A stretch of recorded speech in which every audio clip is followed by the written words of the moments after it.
Man, I'm excited to hang with y'all today, man. It's been a minute.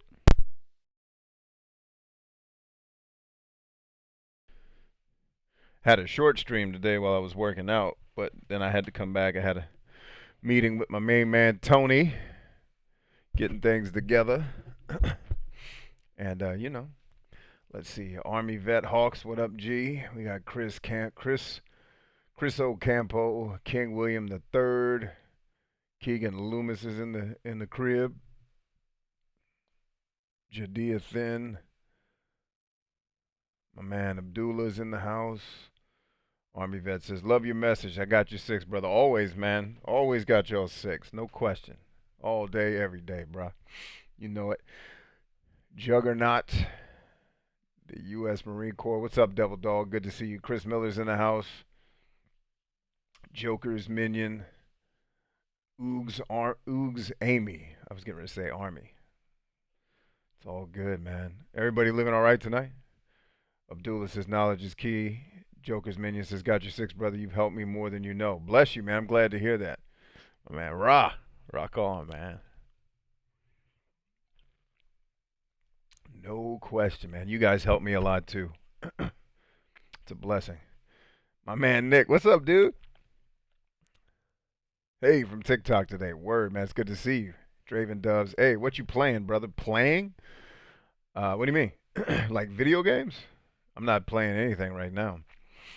I'm hanging with y'all. Abdullah says I'm chilling, son. That's good, man.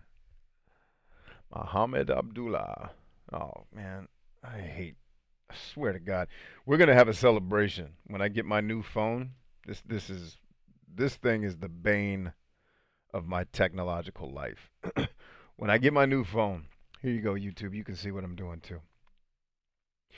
I'm gonna donate the money that I could have gotten by selling this phone or donating it to charity. I'm gonna donate that money to charity, and I'm gonna take this phone to the river and throw it in, using my other phone to film it on TikTok. We're going to celebrate no longer having to have a POS iPhone. Dude, I'm so happy to be finally finished with Apple products. I think they're freaking trash.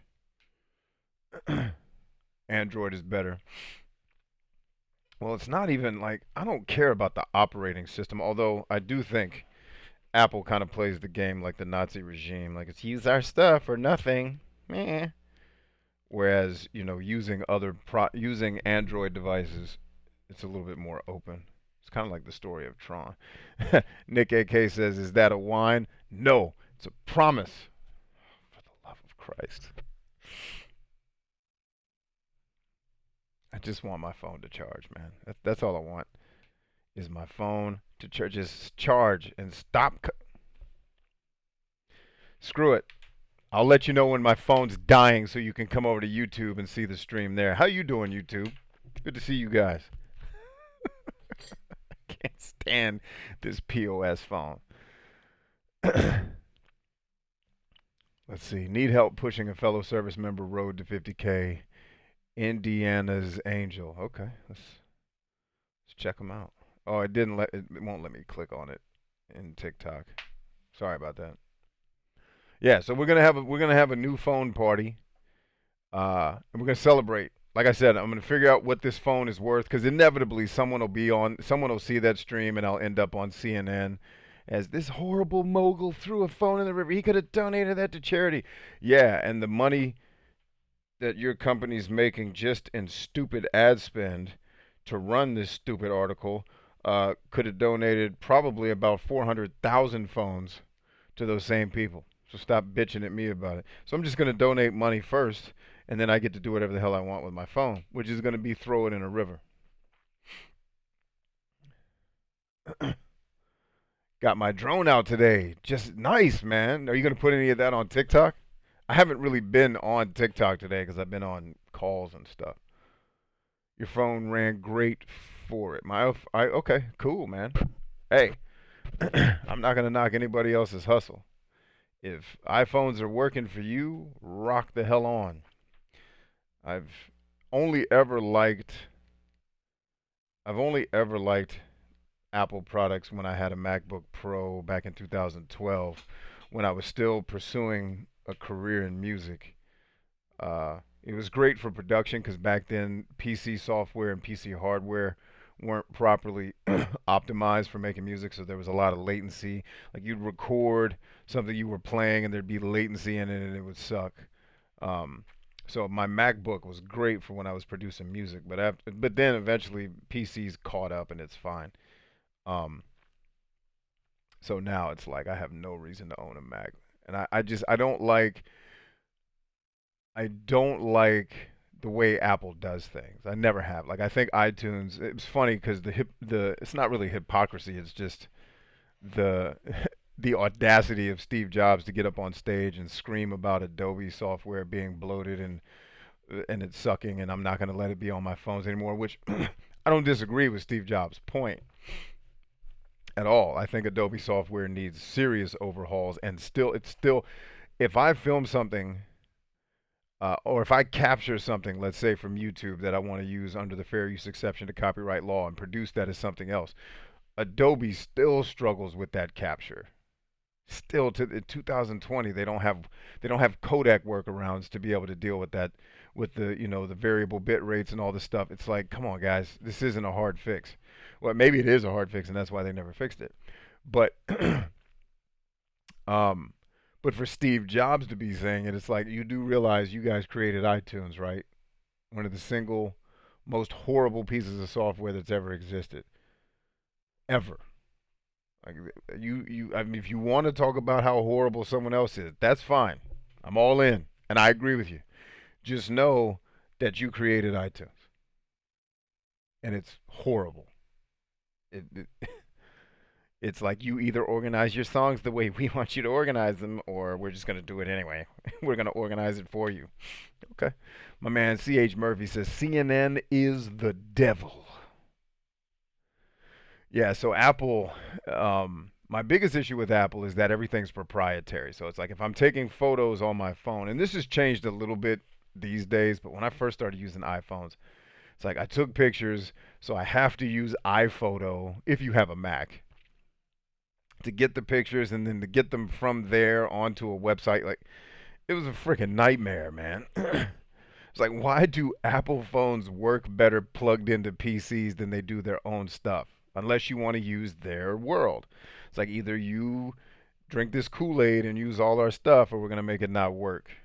Like I have a recording right now that people have been asking me to put up on TikTok. People want to hear more of my music, right? So I went and I found the recording from my first show with the last band I ever played with.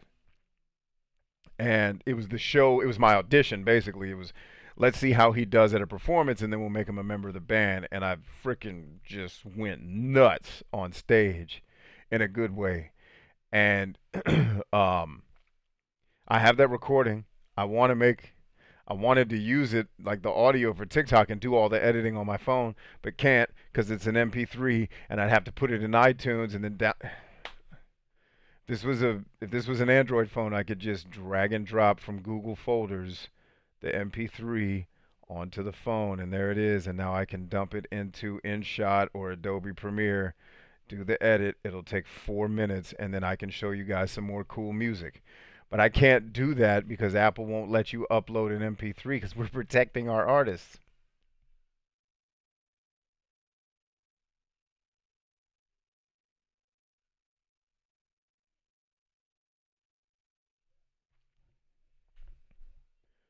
Bastards.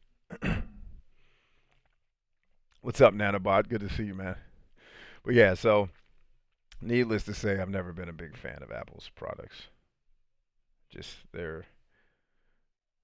are for a special brand of creative type that loves their stuff. And I know I have tons of friends and family that love Macs and they're great for them. The other thing I don't like is even for like computers, the functionality. Like if you sat me next to let's say somebody editing a podcast, they probably use GarageBand to do it, but I'm doing it in Adobe Audition, and I'm on my PC. I guarantee I could do everything faster on a PC than I could do it on a Mac. Like just from a efficiency and functionality standpoint, I don't think Macs hold a freaking, like, if you're using Mac's stuff, it can be great. But when you want to use something besides the stuff that Apple makes, it's like, and their stuff's violently overpriced for what you get in the box because you're just paying for the stupid Apple on the back of the machine. So now I'm good. Like if I'm gonna pay $1,000 for a phone, I'd like to be able to do a 2-hour TikTok stream and not have my battery be dead. So there's phones by other manufacturers where I can do that for sure. Kira says, "Hi Bryant and everyone. Note S10 Plus," says CH Murphy. Charlie Murphy. Let's see. Rennie16 says, "How can I become enlightened? Die to self." Simple. Die to self and fill your brain with the knowledge of people wiser than you.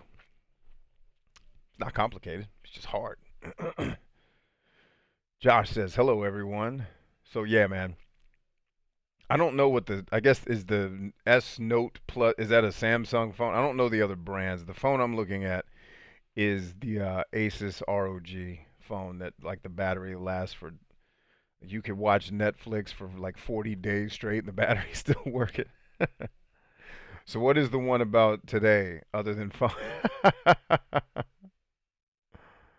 So what is this one about? So this one today is about not missing your opportunities in life. That is the actual point of the conversation. I just lost my ish when my phone stopped charging even though it's plugged in, because that's been my life. Tiana says, "Sorry, I left and came back." You don't have to be sorry for that. You're good. I'm doing great. Good to see you. Nanobot says, "The problem that I have with smartphones is that rare earth minerals are being mined, and poor people, including children, go to work 8 to 12 years old." Good to see you too, Brian. Yeah, well, I guess you have a problem with video game consoles, laptops. Basically, you have a problem with anything that's electronic. It's not just smartphones. Charlie Murphy says, "F your couch." We going to YT or not? So no, you can stay on TikTok tonight. I don't have a thing that I'm showing on YouTube other than my deliciously gorgeous face. So you're welcome to stay on TikTok if you like, or hang out on YouTube. It's your call. Nick says, "We will solve that one tonight." For sure. So yeah, the bottom line is your life is too short to start to keep missing opportunities. Right? There's so many of you I talk to here who, you have a dream or you have a thing that you want to accomplish and you haven't started yet. And by the way, when I call these behaviors out, we're all guilty of them to some degree in some area of our life. So I am never, ever speaking from a position of judgment or holier than thou, or I'm on a pedestal, or I'm on a pulpit preaching to people. I'm speaking from experience. I'm speaking from my own vulnerabilities and weaknesses. And too many of you, and by the way, Tiana, I'm going to start bothering you. You said, "I'm going to post a video soon." Editing is not hard on TikTok, Tiana. You just press the button and do a thing. It's not hard. You have 48 hours to get a video up on TikTok, or me and you are going to have words. And it's not going to be words you like. Nick says, "Everyone is lazy and awesome." Yeah, that's a great way to say that. You know what I mean? Because especially for guys like me and Nick, right? So you got soldiers who've done things that a lot of other people in the world haven't done, and people look at us from the outside like, "Oh, these guys are assassins, and they're killers, and they're go-getters, and they've got all this motivation, and they rock, and they're getting after it." Yes, all of those things are true. And I still ate more vanilla chips than I was supposed to last night because I had a moment of weakness, because I was hungry and I didn't eat properly throughout the day, so I was hungrier than I should have been, right? So there's still there's moments of indecision, making the wrong decisions. I am on 90% of the time, but I still have my 10% off, right? And if, depending on the area of my life, I may be off more than that. So don't ever think that when people from my position are talking to you guys that we're ever like talking down to you and telling you, preaching at you. It's funny too, because I hear people say, people don't like being preached at. Yes, you do. You just don't like being preached at when you disagree with the sermon. Because I see the same person saying that is hoorahing other people sharing their political beliefs and their religious beliefs. You're cheering. You just don't like preaching when it hurts your ears. You know what I mean? But it's nobody's preaching. It's I have been a coward. I have been weak. I have been vulnerable. I have been naive. I have been too trusting of other people. I have drug my feet when I should have been taking action. Right? I know what that smells like. I've lost a lot because of it. And it's like I'm coming back from the dead to warn all you people who are just getting started in the game. Yeah, don't do that. Not because we're better than you or because we've done more than you, because we failed more than you have. You know what I mean? So those are things and so the opportunity piece tonight is I don't want you to miss the opportunity you've got right now. This in this moment in life where it's never been easier to communicate with other human beings. It's never been easier to organize something that you believe in and want to accomplish around other human beings. It's never been easier. And I've never seen people make more excuses for why they haven't gotten started. That's why I was on Tiana's case. I've been on her case for 2, 3 days because she's been BSing and making excuses about why I don't know how to pick a niche. I don't care. Make videos. I don't know. Stop. Make videos. It's hard to edit. No, it's not. Seriously. I'm not even lying to you. My toddler can edit videos. It's not hard. Stop making excuses and get busy. Right? Because what's going to happen if you guys don't take my advice, and you don't have to, by the way, and if your life is amazing and it's everything you ever wanted it to be, then listen to nothing I'm saying. Because if you're already happy as you could possibly be in this life, I ain't got nothing for you. Matter of fact, I'll give up this chair and put the microphone in your hand and I'll listen to you because you have something I ain't got. I'm not satisfied yet. Right? And if you're satisfied, rock on. Get in there. But for the 99.9% of you who are like me, you're going to wake up 30, you know, or if you're like me and Nick, you're going to wake up 30 years old and be like, damn, I wasted a lot of time being afraid of something that didn't exist. Right? I was coaching one of my friends today, and he was going through a hard time with his dream, things he was trying to accomplish, stuff that everybody goes through, right? Nothing like, oh, this is crazy. And he was talking about I said, walk me through your process and where you're hitting friction. So he starts telling this story about I was taking on this project in line with my dream, and it got hard, and then I got nervous, I got anxiety, and I stopped. I said, okay, cool, explain what it got hard means, because that can mean different things for different people. I wanted to know where he was coming from. And he says, well, I started piecing together what I wanted to do. And when I started thinking through it, I started realizing I don't know how to do this. I'm not sure I can do this. And he was listing out the things that he couldn't do. I said, so I let him finish. And I said, what's really interesting about what you just said to me is your definition of the scenario was it got hard and you quit. I said, do you realize it never actually got hard? And he was like, no, what do you mean? I said, well, simple, bro. You never started. You never even gave it a chance to get hard. The only place it got hard was between your ears. In your imagination, it was going to be hard, so you didn't even start. But you didn't even give yourself a chance to get after it to see if it really was going to be hard. You quit before you even started. And that's what too many of you do, right? Like right now, perfect example. Saturday morning, I'm getting up early to coach anybody who's ever been in one of my programs before, right? It's a free coaching. Nobody in the programs has to pay extra money. It was stuff that I was charging, in some cases, thousands of dollars to do back in my past. But Saturday morning, anyone who's ever been in one of my programs that still has access to all that old stuff, I sent them all a message and said, listen, Saturday morning, 9 a.m., I'm going to be live on a Zoom call. And it's, there's hundreds of people that got this invitation. We'll see how many show up. Or actually, I guess technically thousands if the people from my first program show up. But I said, we're going to do a live coaching call. I'm going to be there for 4 hours. No money is going to change hands. 4 hours. And here's what we're going to do. I'm going to coach you the same way I used to coach people who used to pay me tons of money to coach them or to facilitate their companies. I'm going to walk you through exactly how to build a life and or a business strategy from where you are today to where you want to be. And we're going to do it live. I'm going to show you how we do it. I'm going to give you the tools to do it free. I'm giving you everything that I typically in the past have made thousands of dollars for one exchange to do. And I said, all you got to do is show up. You got to take this. You got to take these 2 psychology tests so I can read about you and understand how I need to approach it.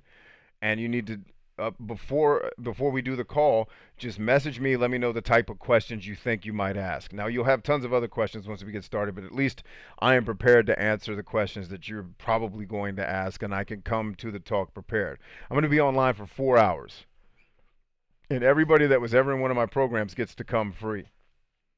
Right? And so this is a huge opportunity. What's interesting is I'm going to be really curious to see who shows up, who actually comes on this free call. Now, for those of you listening to me, if you haven't been in one of my programs or you're not currently in my programs, you actually can come on this call too. All you have to do is join the Good Life Playbook coaching program that I've told you guys about a couple of times. I don't like to spend a lot of time advertising it because that's not why we're here. But you've heard me talk about it. If you're on YouTube watching this, the link is the first thing you'll see in the description of this video. You can click on that. It'll take you through how to get started, which is just submitting your email, which will send you an email from me telling you how to take the next step if you're ready to join. And then you'll get a personal email from me later on tonight if you do that. By the way, it's $12 a month for an opportunity for me to do what I have done for multi-billion-dollar operations, to come in and say, hey, here's how we can fix this operation you're working on. I can apply the same principles and strategies to helping you figure out your life and helping you figure out your business or your career. And I'm not going to ask anybody for an additional dime, period.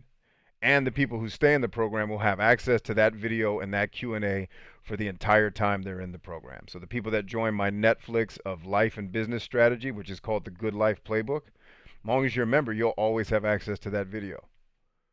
Right? Hey, let me paint the picture for you. For if I was working with somebody for 4 hours, right, and they were paying me for it, it would be thousands of dollars for that much time. Just so you know.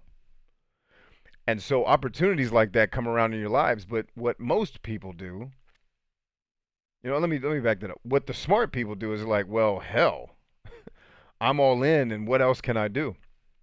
But then you got a handful of people that just drag their feet. And then they kick themselves. I had a guy back when my first online coaching program I ever made, when I first built it, it was $5 a month. By the time I was finished building it, it was a $2,000 program. I had a guy, he was already successful. He just wanted me to help him kind of get over the hump with some areas of his life.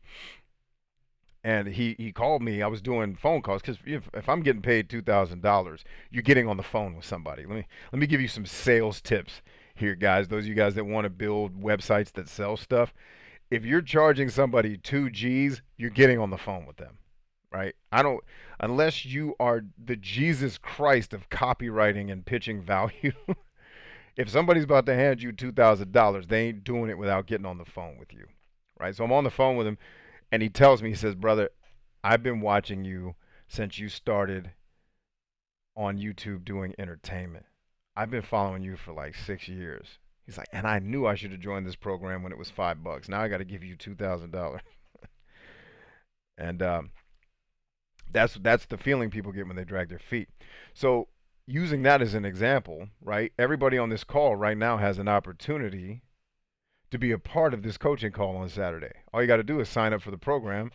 Like, even if you just sign up for the program and then quit in a month, it's $12 to get 4 hours of no nonsense one-on-one group coaching that will cost you thousands of dollars to do it somewhere else. But there's still people who somehow in their mind, I'm too busy, right? They make excuses.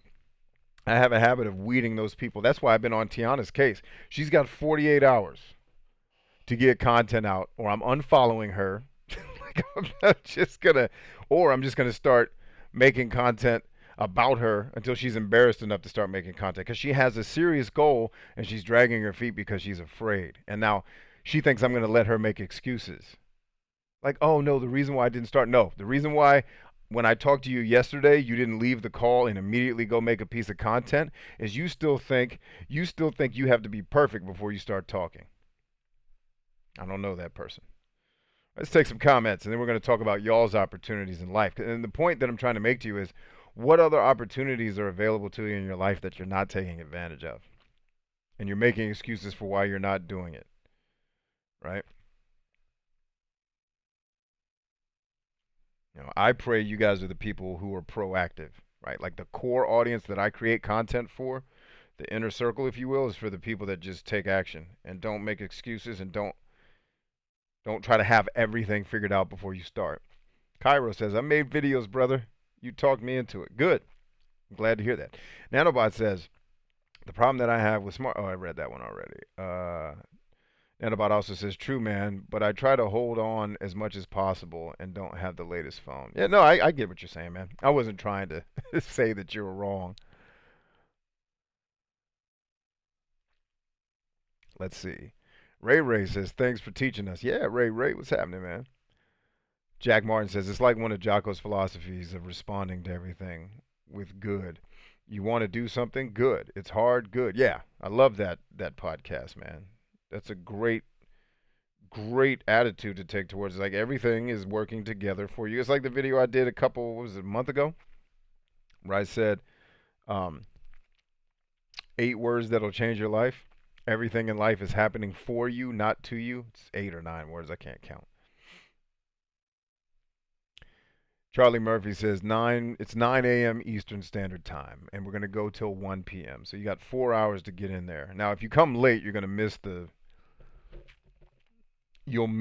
strategy part, but it's okay because I'm gonna be recording it, and you can watch that after the fact. You can get there in time for the Q&A. Eugene says Windows Phone is better. Now that's funny. And I just took out a hangnail that's got me bleeding like a mother, and it hurts. Tiana says, I want to add captions on there first for my ASL fam. That's fine. Start making videos and beautify them later. It's an excuse. You don't know how to put captions on there yet. That's fine. Make one without captions. Then, once you learn how to make one with captions, you can start making them with captions. No more excuses, Tiana. Matter of fact, you know what? You got 24 hours because we had this talk 2 days ago. 24 hours from now, if I'm not asleep, you better hope to God. Matter of fact, here we go. This is what's getting ready to happen. I'm gonna follow you. That's what's happening. Well, I thought I was already following you. What the hell is going on in here? All right. So, yep. You got 24 hours, Chief.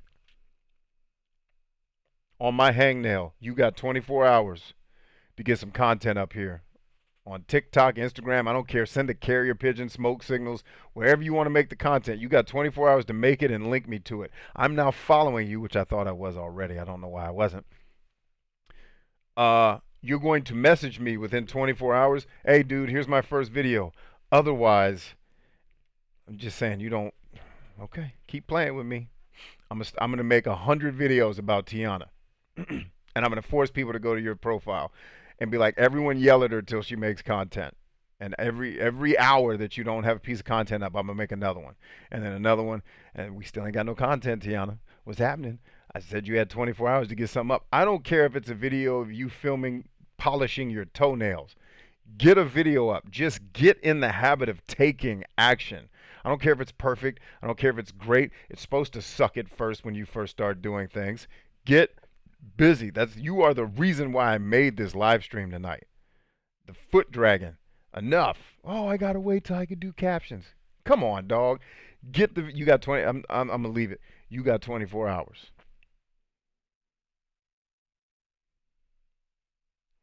All right. Let's see. Eugene. Oh no, I missed one. Nanobot says, "I know you were just voicing your opinion. I don't get upset for things like that, my bro." Yeah, no, I know. You're good, man. Eugene says, "Bro, I had a Windows phone from 1998. Dang, they were making Windows phones in 1998. Dang. I had a Windows phone in 2005, and that phone was from hell. I hated that phone. It was worse. Like, you guys hear me bitch about the iPhone a lot. The Windows phone was even worse." Cairo says, Army sister here. Lowrider says, man, why do you remind me of my old NCOs? Because I was raised and trained by some of the best NCOs in the effing business. That's how I learned to be an officer, was learning from NCOs. That's why because I got their DNA. Boo. Charlie Murphy says, retire once already and on career number two, but I want to work for me now, not someone else. I already gave 25 years. Yeah. So come on the call, Charlie Murphy. That call, the call we're doing on Saturday is for you, homie. Get in there. Oh, look at what Eugene Motley said, Tiana, my sweet. He said, if you can't do captions, use note cards. You see that? You get around smart people, you do smart stuff. You got 24 hours, Tiana. You think I'm playing. I followed you now. There's no escape. No escape. And I followed you before you tried to make your account private. It's too late. I'm in there, Chief. And you better have some content up in the next 24 hours or it's about to get real silly. Because you have not seen the depths of me being obnoxious yet. You haven't seen it. Like, y'all have heard me tell some jokes and say some crazy stuff. You have no idea what I'm capable of. I have a Jerry curl wig. You understand what that means? I have a wig that makes me look like I got a Jerry curl. You want me to take out the Jerry curl? Now, I shouldn't have said that because now everybody's going to want to see the Jerry curl wig. I think I won't, Chief. Let's see. Eugene Motley says linker. So she's on, I'm not sure what her YouTube is. She's on TikTok as Tiana, 2 N's, my sweet. Thank you for the follow, Stay Frosty. Jack Martin says, I use that philosophy to work hard and to make the high school I'm going good top band as a freshman. Everyone else is a senior except me and my friend. Yeah, that's how you do it, man. See, you're Gianna, my sweet says, the Jerry Curl wig convinced me. I'm trying to tell you, Tiana. You don't want to see the Jerry Curl wig, though. If you look hard enough through social media and the internet, you'll find me with that wig on. I'm wearing a wig and a Washington Nationals DC hat and sunglasses. I actually used it in some of my marketing back in the day when I was doing entertainment. Hey, Army guy, thanks, my guy. Appreciate that, dude. Appreciate the love. Tim, the EMT, said, how's it going, bro? Amazing. Thanks for the panda, man. I really appreciate that, dude. No doubt. Eugene, or I'm sorry, Broken Suba says, sup, B? Worked on your strategy book half the day. See, this is a guy who's getting after it. This is the type of dude who wins, right? Got the tough part done, tough stuff done, not sure how to approach. So you don't need to approach the second half. We're going to talk, I'm going to walk you guys through how to fill that out. That's what the whole first hour of the call is going to be, is me showing you how to fill that document out. So if there's something you don't know how to do, don't worry. It's because I haven't explained it yet. Okay, Tiana says, KK, guys, talk to you soon. Gonna edit and add captions and try to put. And you ain't gonna try to post, Tiana. You got 24 hours. And now my phone's dying because iPhone chargers don't work anymore because, why would iPhones charge you only $1,000 for something that actually works properly? So if my phone dies, make sure you're following me over here on YouTube so we can continue the call, if you will. So yeah, sorry about that, TikTok fam. I don't want to have to force you to go on YouTube tonight because there's no reason for it other than iPhones or POSs.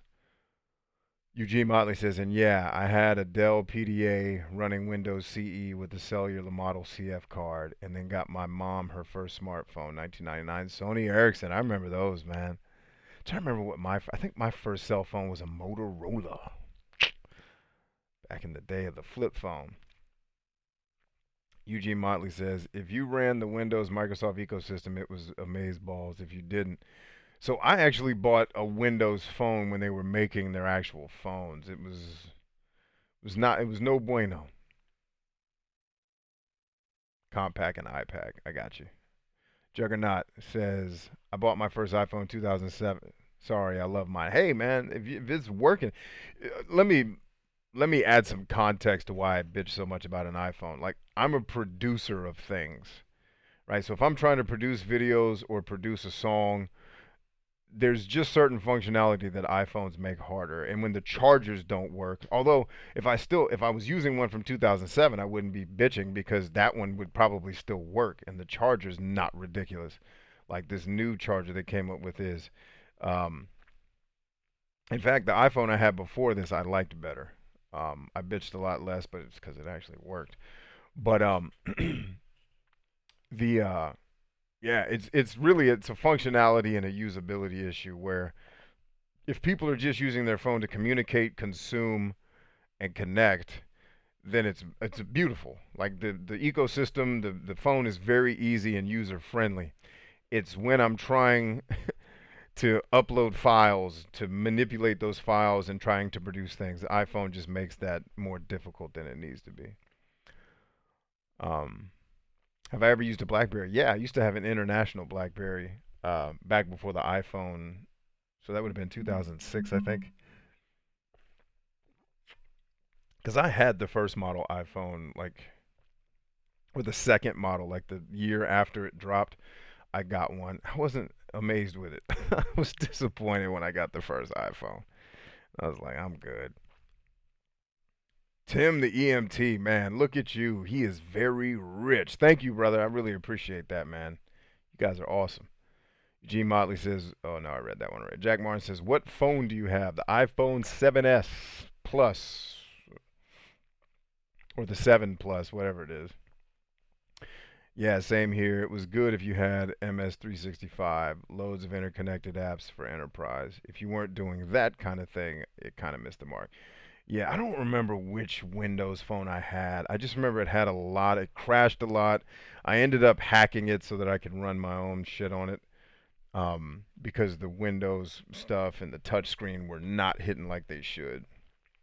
So I remember I started with the Windows stuff and then I ended up hacking it and then I ended up I think getting an iPhone shortly after that.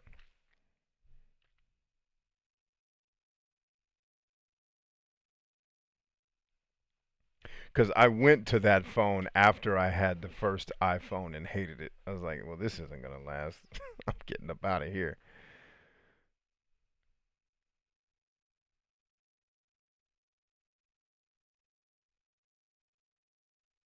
Share my epic fails with the community. I would have. Yeah, that's the thing. So once Tiana gets over the hump and actually starts producing, she'll be fine. She just got to get over that initial fear. Like the, it's kind of like if you're a sports player, you know, before a game, you're crazy nervous and got butterflies in your stomach. But once you do your first thing in a game, you get over it. Everything's cool. You know, it's like once you. I remember in football, is once I got my first tackle or I touched the ball, I was good. Like I was locked in after that. When did you realize you wanted to help others? Early in life because I had a lot of people helping me, and I grew up in a military household, so that's just part of the culture. You know, we are stronger than I is a motto that we all live by in military culture. Broken Suba says I went through Android chargers weekly, sometimes daily. iPhone charger works better for me. 1.5 years in the headphone. Gets loose easy. That's about it. Okay, well that's good, man. I know my older iPhones before this new BS charger were okay with the charging stuff. I didn't start having charger problems until the iPhone 7. Uh, Eugene says their final generation, the Lumia 930 and later, were desktops. Yeah, now I had stopped using Windows phones around the time the iPhone 4 came out because I went back to iPhone, then I went to Samsung, and then my Samsung broke, and then I ended up getting an iPhone because that's what was on the market at the time. And then I just stuck with it because I was like, oh, Apple's kind of improved some of this stuff. You know, I crap on them a lot, but they do a couple of things pretty dope. Did you grow up having nothing to grow to now or start off in a good place? I mean, I grew up in a military household, so it's a pretty good place. You know what I mean? Like it's army household's a pretty good place to be, I think. You know, for me, it was pretty dope. I mean, technically, I grew up in. I was adopted, so my biological father abandoned me before I was born, but my mother stuck around and took me to her parents to help her raise me, and then her parents, my grandparents, adopted me, so that I could be on their benefits and benefit from those things. So when you guys hear me talk about my dad, oh, now the charger stopped working again, and it interrupted my TikTok stream because, you know, why would it want to work properly? Let me do some maintenance here, see if I can figure this thing out. Uh, sorry guys, sorry YouTube. I got to do this for my TikTok family because Apple can't make products that work properly. Uh, you talk about the most empathetic people are the ones who have. So it's not just the ones who have nothing. The most empathetic people are the ones who've been through the worst. Can be the people who've been through the most struggle. Not that they don't have nothing. I never, I didn't go through having nothing until I was an adult. I grew up in my upbringing. We did cool. I I was blessed to live in my grandfather's house, who was later in his career when I was born, um, and so he was doing well. So I did well. I didn't start struggling until I was an adult. Started making my own way. Yeah, I didn't really ever feel what it was like to be broke until I was grown. And then I quickly learned being broke is much worse than not being broke. And then I learned when I started making money, I was like, dang, being broke is better than making money doing something you hate. So you get these lessons, right? It's like you grow up in a nice household. It's like, oh, this is great. Family's great. This is fun. And then you get to be an adult and you live in a bad apartment complex that gets shot up twice while you're living there by Jamaican drug gang members, and I guess them being Jamaicans doesn't really have anything to do with the story, but yeah, it does because we heard them talking patois before the freaking fully automatic street illegal weapons went off. That's why I always laugh at the. We gotta get these gun laws right. Like, yeah, no, it's not the people following the gun laws that are shooting full auto weapons that are not legal on the streets. But anyway, so I'm experiencing that as an adult. We had a neighborhood crackhead who, the end of that story actually ended pretty well. He ended up started going to church and got help, and people got him off crack, and he was good. He was, instead of walking the beat stealing stuff to sell to make his crack money, he would walk the streets to go back and forth to church and help people. Man, it was a cool cat. He used to call me Trouble Funk. Look up Trouble Funk if you don't know what that is, because I used to play my congas out in front of my apartment complex because it was the ghetto. You couldn't get away with that shit where I'm from now. But um, then I went to, as my career started, I started winning really hard early in my career. And this, I'm actually going to make a video about Charlie D'Amelio, just to say, hey, think about something. Um, because she's going through something right now that I remember going through when I was young, which is winning hard when you're young. And then I went through the losing phase of my life, and that was harder after having won so much. But when I got to kind of the pinnacle of my working career, when I was working a job, I was making a lot of money, but I hated what I was doing. And I thought back to those days when I was broke and was like, damn, I was happier when I was broke. Like, which sounds crazy, but and when I was broke, I didn't have wife and kids, so I didn't have the, like, you can get away with being broke when it's just you and your roommate, or it's you and your two roommates living in a two-bedroom apartment, and you're not worried about getting shot because you're trained. You know how to lay low till the bullets stop flying.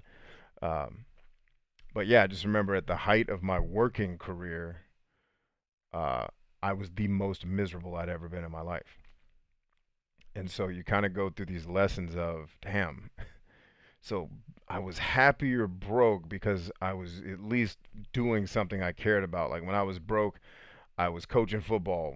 That's my dream job for, when I retire, I guess. I was coaching football. I was working in ministry at my church. I had a job that I didn't love, but I was working in education helping young people.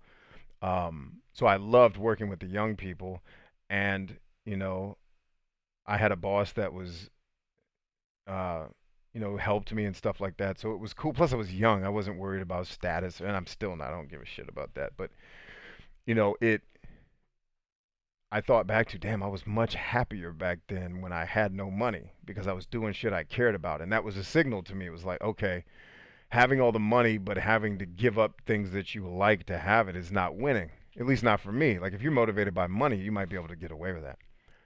Uh, so yeah, I don't know if that's an answer to your question, man, but that's what I got. Alyssa S says, "Do you have a degree in sociology or psychology? I'm new to your channel, but just browsing through, you seem to use a lot of ideas associated with both." I don't have a formal degree. in either. But what me and my therapist joke about is that I have the education to at least have a master's in psychology. I just didn't do it through a college. Right? I've just studied the shit out of psychology because I had to learn how to be around humans that weren't Spartans. Like when I came out of the military, like if you can imagine being a Spartan and then you got to go live in Candyland, which is what the world is like to us. We call it TV land, and and you don't necessarily have to have been a soldier to understand it. Like I've worked with cats that used to be homeless and then they kind of pulled themselves up. They have a very similar mentality to soldiers, where it's like, dude, I was homeless for however many years and now I'm working and kicking ass. It's like the regular world is like the twilight zone to somebody who's coming from I grew up in a military household, which is very, very different from growing up in a standard American household, right? And then I went straight into the military. Well, I went to college first, but I was still technically in the military when I was in college, and so I'm in military science is my minor, which has a ton of psychology tied to it because leadership is the primary function of that discipline. But then I'm a combatant, and then I get that experience in working with men and having my life be in danger. And so when I came into the regular world, it was really hard. It's not as hard as it used to be because I've learned to just accept that this is how people are. But when you've thought a certain way for 25 years of your life, and then all of a sudden it's like getting pulled out of the Matrix. That's why I resonate with the movie The Matrix so much because that's what it felt like when I left the military. It was like I went to a different planet where people didn't think like me and didn't have the values that I had. And it was hard to really put up with that. So I started studying psychology. I was like, I got to understand because I don't think like other people. What's wrong with me? Was my first thesis. Like, why don't I think like everybody else? And the more I studied, the more I understood. So yeah, no, I don't have like a degree in it, but I've studied enough. It's funny because I meet psychology majors and I know more shit about psychology than most of them. The ones I've met. Now, I don't know if it's like they just got through school and they're happy in their career doing whatever it is, because I'd hit them with like, how the brain works in the subconscious. They're like, dude, shut up. We're talking about Game of Thrones. I'm like, all right. But a lot of psych majors I've met, I know more about psychology than they do. Not always, but because I have also been one of the things I teach people that when I'm coaching or when I'm doing these live streams is I am way more interested in your applied knowledge than your book knowledge. It's not like I just read, this is a psychology book, this is a psychology book, this is kind of a psychology book, this is one. I mean, 5 of the books on my desk right now, I'm sorry, 6 of the books on my desk right now are books about psychology. But I'm not just reading the books for fun or for knowledge. Like I'm taking that knowledge and then I'm doing things with it and I'm testing it in the real world. And I'm seeing how people respond to these different like actual tests, but then social situations.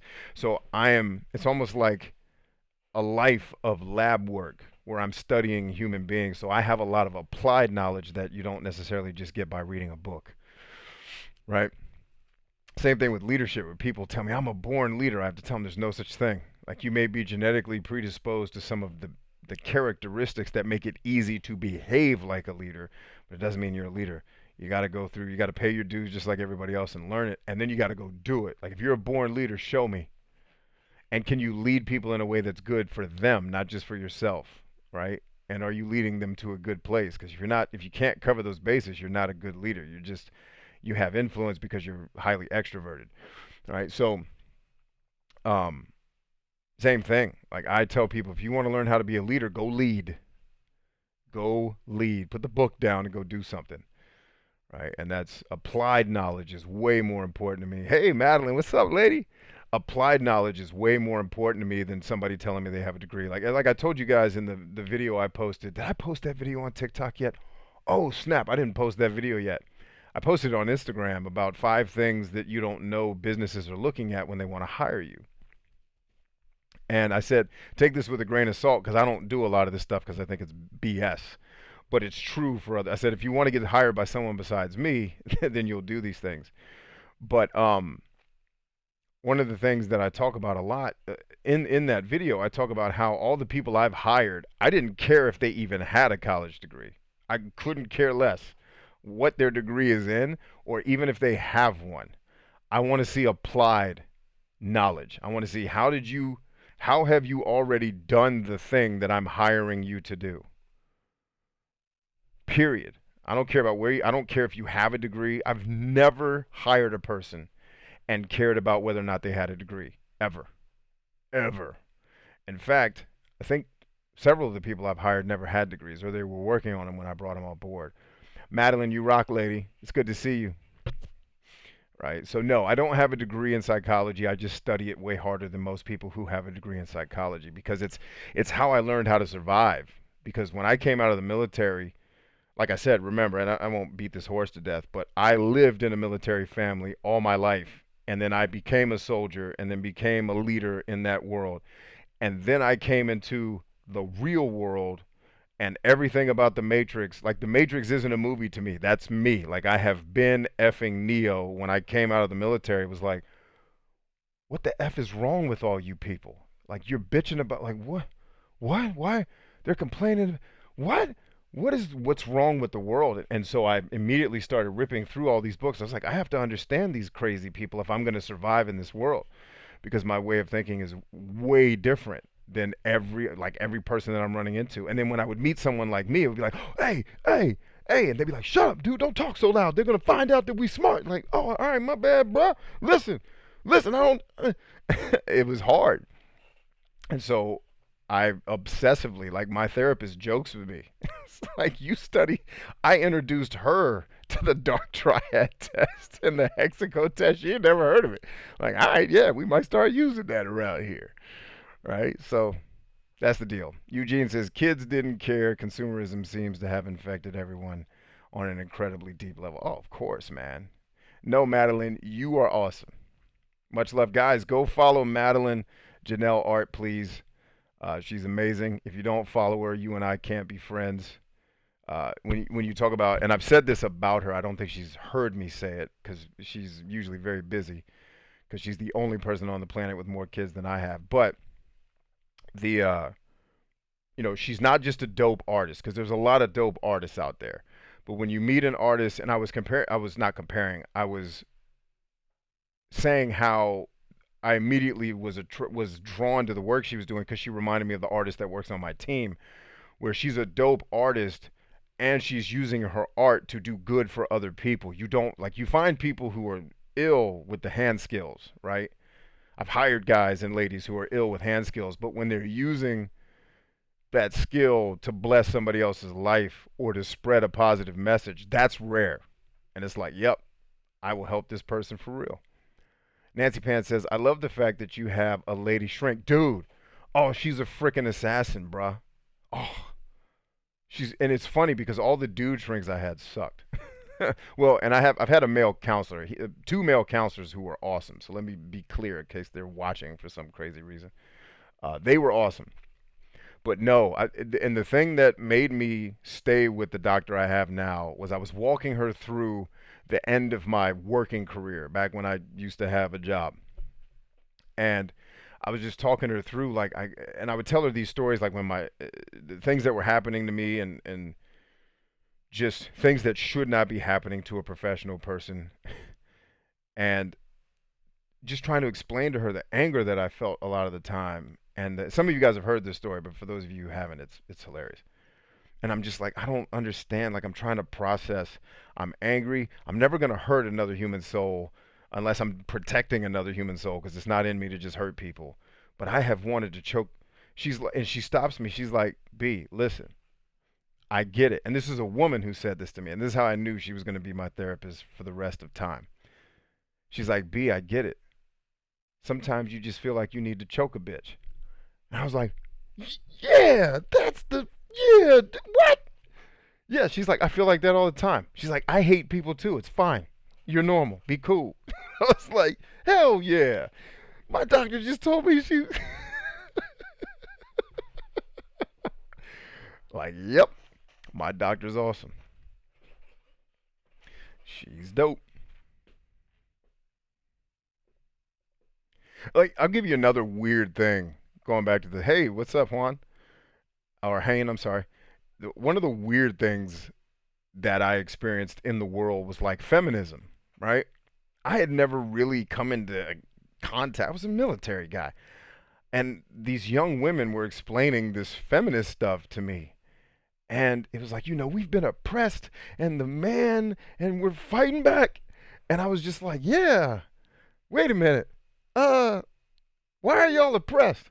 Because of the evil patriarchy. And I wasn't being judgmental or trying to make fun. I was like a dumb kid trying to understand we got to make them know that we're, like, I'd have women that would correct my sentences like, hey, that guy or lady, ladies can do it too. Like, yeah, no, I didn't say they couldn't. We're on the same page. We're on the same team. I don't know why you yelling at me. I got you.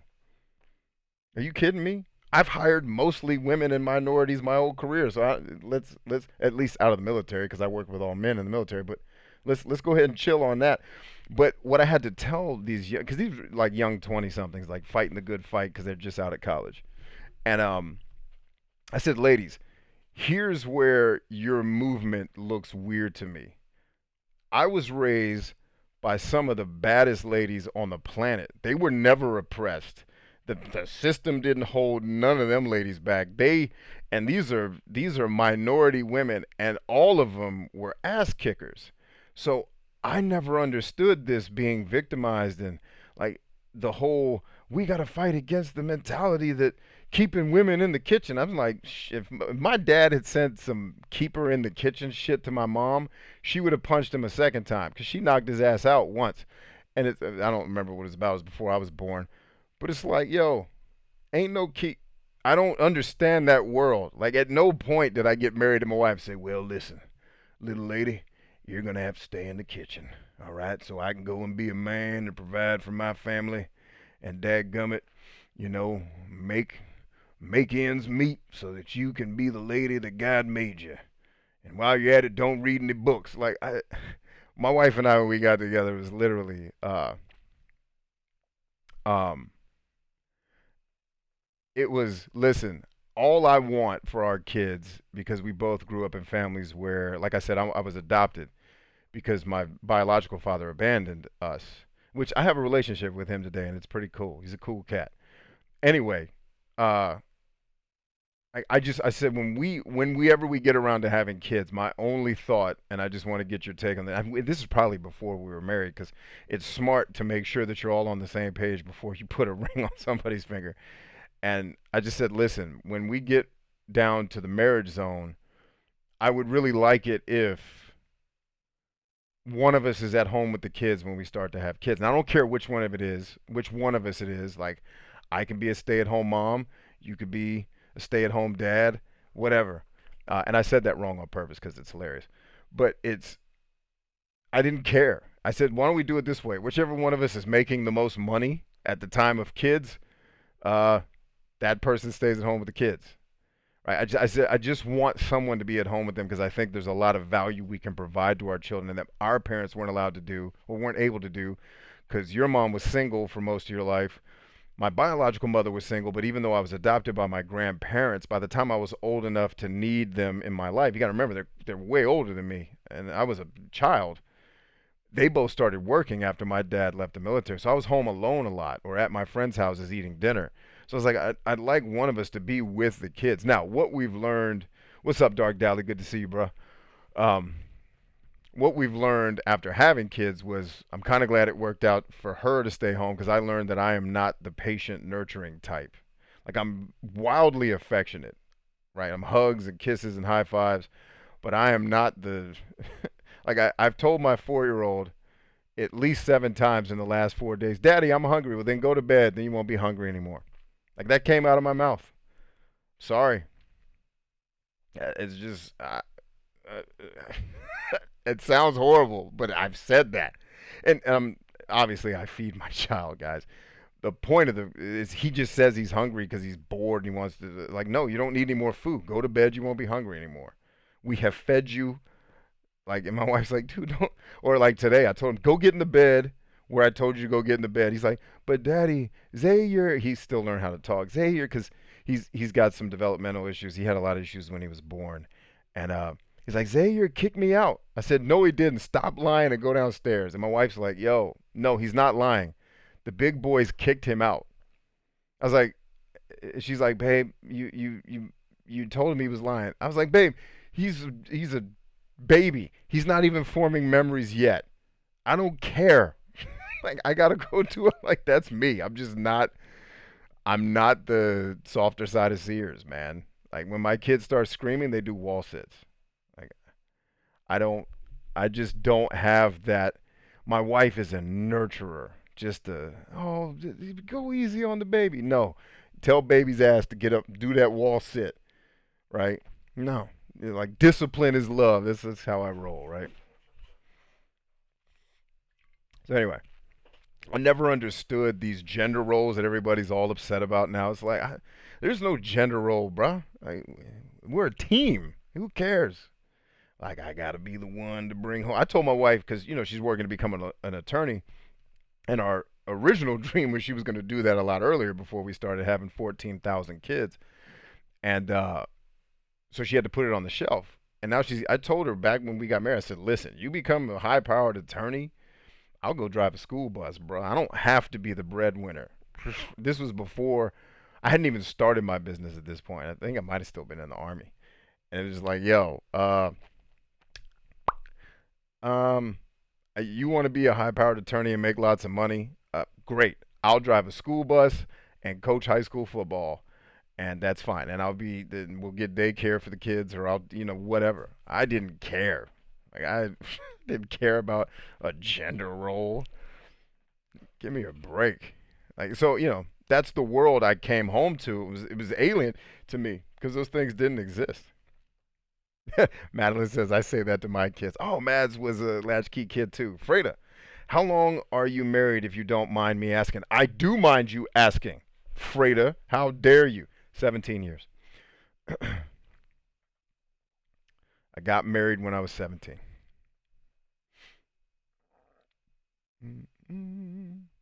And my wife is 64 years old. I do that to her all the time because I think I say I'm married a cougar because she's like a month older. She's a couple months older than me. And I've always, like, even when I was single or even married, I've always attracted like way older women. I never attracted women my age. So like when I met my wife, I was like, wow, someone my age. But the joke is, like, we've been places, even before I had the facial hair and before she had kids, where I was with my mom and her, and they thought me and my mom were married because my mom looks insanely young. Like if you saw my mom, you'd be like, there's no way that lady's his mom. That's got to be like his slightly older sister.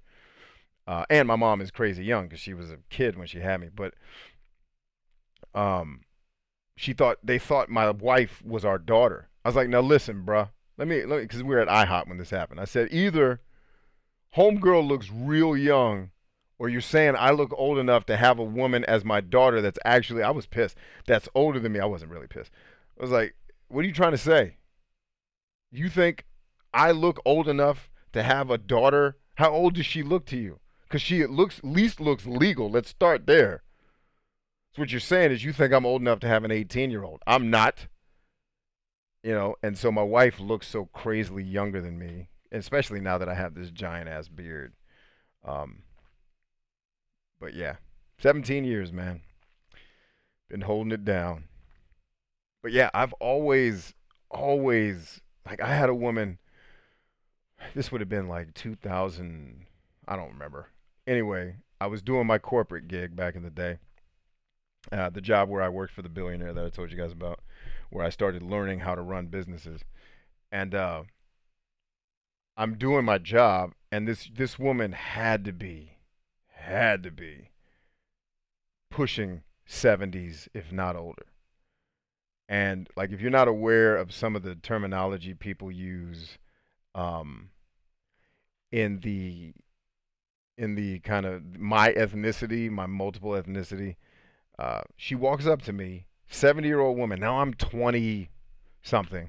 I don't even remember. And she's like, "Hey, Red." And that's what you call a guy who's black but very light skinned like me. You call him Red Bones, right? She's like, "Hey, Red." And I turn to her and she sees my hand. She's like, "Oh, you married." And I'm looking at her like, "You can't," and I didn't say this because I didn't want to hurt the lady's feelings, but it was, "You can't possibly believe that the only thing stopping this exchange is my marriage. Like, even if I was a dirty whore and married, this is not happening. You are old enough to be my great grandmother." But that's always been my thing, man. Like, Irish people and old ladies are somehow, because my wife's part Irish, right? Irish, Irish, and old ladies. I don't know the math. I wish maybe I need to learn more about psychology. Um, but yeah, my wife looks crazy young. I'm salty because it looks like I'm dating a 23-year-old, which fine. It's fine with me. But it's yeah. But the old ladies, man, I don't know what it is. I've been places where women in their 80s, like, "I'm gonna sit on your lap." Like, what? Come on, man. Like, what is going on? And my wife's like, "It's because they have nothing to lose. They've already." I can't. Like, what is it about me that attracts that? Like, I couldn't get dates when I was young. No dates. Zero dates. Nobody was trying to holler at me. But the old ladies, I guess I should have been looking when I was 18. I should have been looking for ladies who were 50, and I'd have been good. Let's see. Can you talk about making major life decisions? I can. What major life decision are you facing, my friend? Freda's been married 15 years. Madeline says, "Got to get commissions done." Talk to you later. Much love, lady. Hey, remind Nick that if you're still here, remind Nick that I need to holler at him about your website. I sent him some stuff, and I'm gonna square you guys away. There's a lot of the stuff that will make your website immediately faster, stronger, everything. Um, it's pretty easy to fix some of the things that are on it. So what you guys have asked me to do, I've done it. It's in my brain. I've sent Nick some of the paperwork. Like that shows all the things that need to happen, but I'll also spend some time with him and you if you want to be there too, just to explain it to you guys and let you know what you need to do. And your website will start singing immediately once you implement them. Nancy Pants says Irish love. uh, a lot actually, but midlife crisis stuff. And okay, we'll get to that. Trevor Coburn, what's your favorite quote? Damn, I don't think I have a favorite quote. I quote Sun Tzu a lot. The person that knows their enemy and knows themselves will never have to fear the outcome of 100 encounters. Jessica is deciding if, dagnabbit, if, sorry, TikTok's tripping. Deciding if divorce is the right thing. Okay. Well, I don't know that I can properly advise you because I don't really know you that well and don't know the circumstances. But we'll do what we can as far as live streams go. NCR Life 2020 says, "A young with an old man heart, I believe, is the saying." Cool. Dog Dally says, "LOL, the softer side of Sears." Do you guys remember that commercial? It's like when I was a kid. Come see the softer side of Sears. Mark Jada says, "I'm trying to get the same confidence as that old lady." Yeah, I guess so. I guess when you know you're going to go meet Jesus soon, you kind of lose your filter. And these are women. I know these women. They're wonderful human beings. I love them. But I don't attract. And they've looked me in my face like, "You are wildly attractive. Jesus, you're handsome." Like, where were you when I was 18 and dateless to tell the young women that? Because they did not believe you. I needed you in my corner when you were 28 or 30 or, well, no, they'd be way older than that. Sorry, I can't do math, guys. Don't ask me to do it, please. Dun, dun.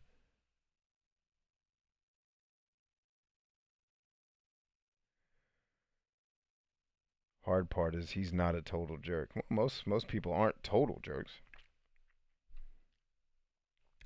Let's see. Let's go to YouTube for some commentary here.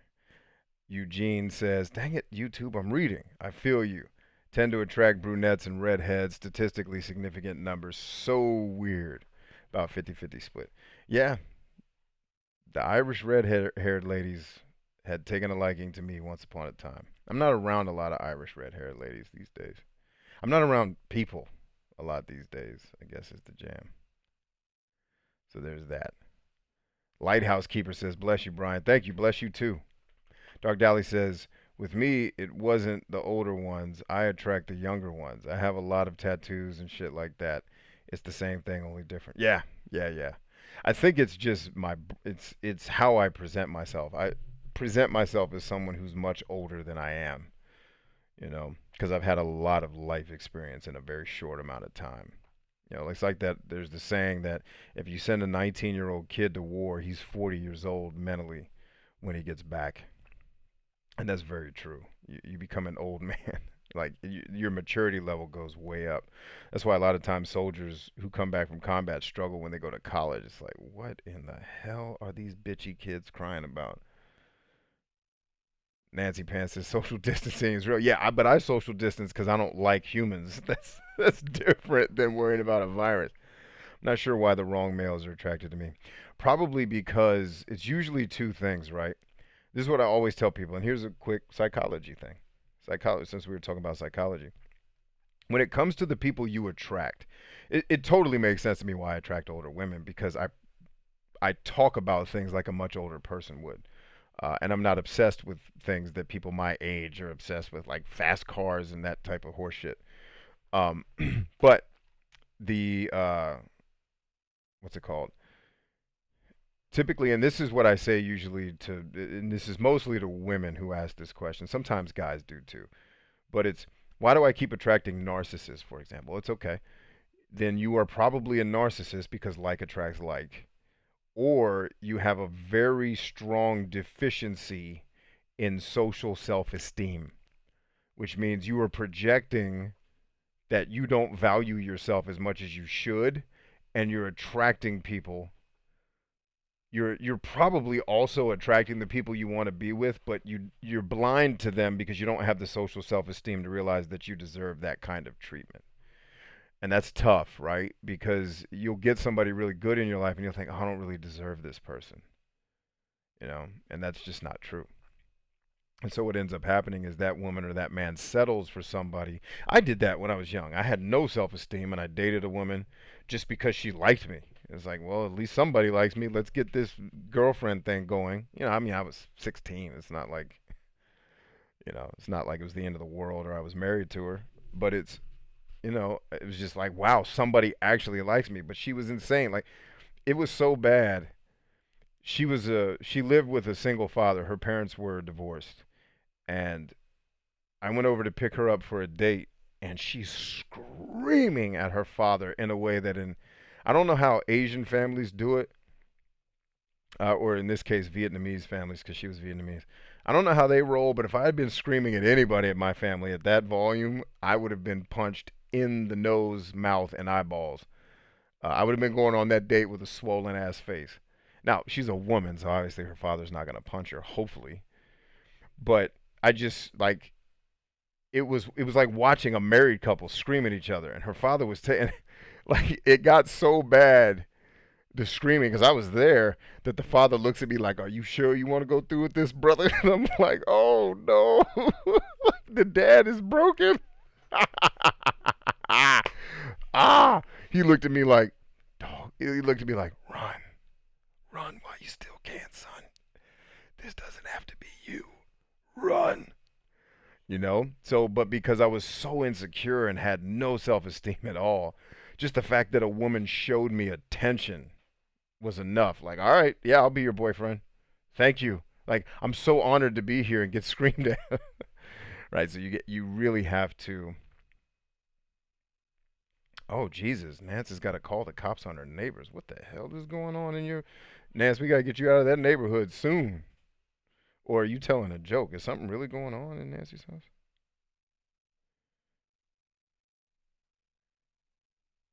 Wow, you were telling the truth. It's not easy. Not the easy answer is nice. Yeah, well, I'm not going to waste your time with bullshit. We're all here. Might as well tell the truth. right? So that's what it like. I just remember her dad like, run, get out of here.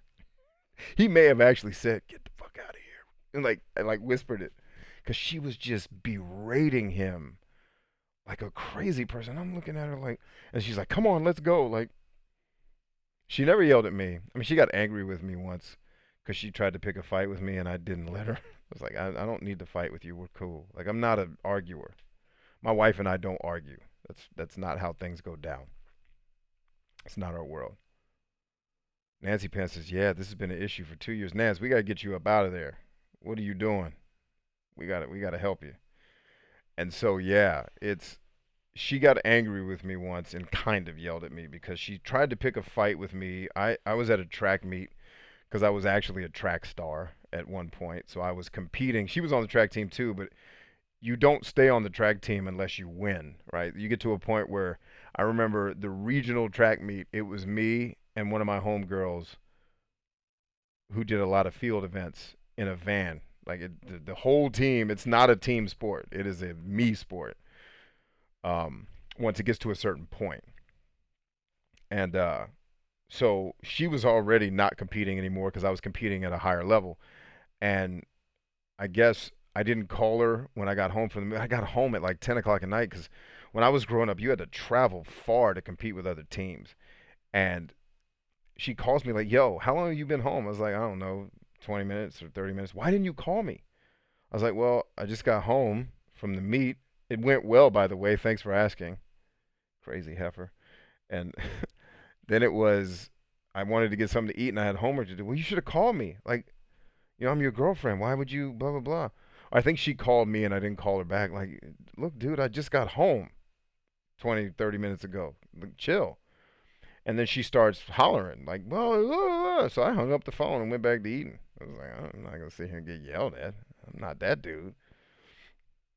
And she calls me back like, How dare you hang up on me?" Click. I'm not that guy. I'm not gonna like. And so she tells me the next day, "I think our relationship's in trouble." I was like, "I'd probably agree with that." She's like, "Because we don't fight. And I picked that fight with you last night because every relationship I've been in, I've always fought, and I don't know how to be in a relationship where I'm not fighting." I said, "Well, this is how this is going to go. You and I are never going to fight, especially not over a damn phone call after a track meet. So you're going to have that fight alone a lot." I guess I did have some self-esteem when it came to some things, but when it came to like women, I didn't have a lot. I had self-esteem like as an athlete and and confidence, but not a lot of self, I guess, worth. And so she's like, I'm so used to fighting. Like, yeah, no, I'm not that dude. So we can go ahead and settle up accounts here if you like, or you can chill out. And I think we broke up a couple days later. I broke up with her at McDonald's, which was hilarious because I broke up with her at the. I was walking through the drive-through because my boy worked there and he was hooking me up with free food.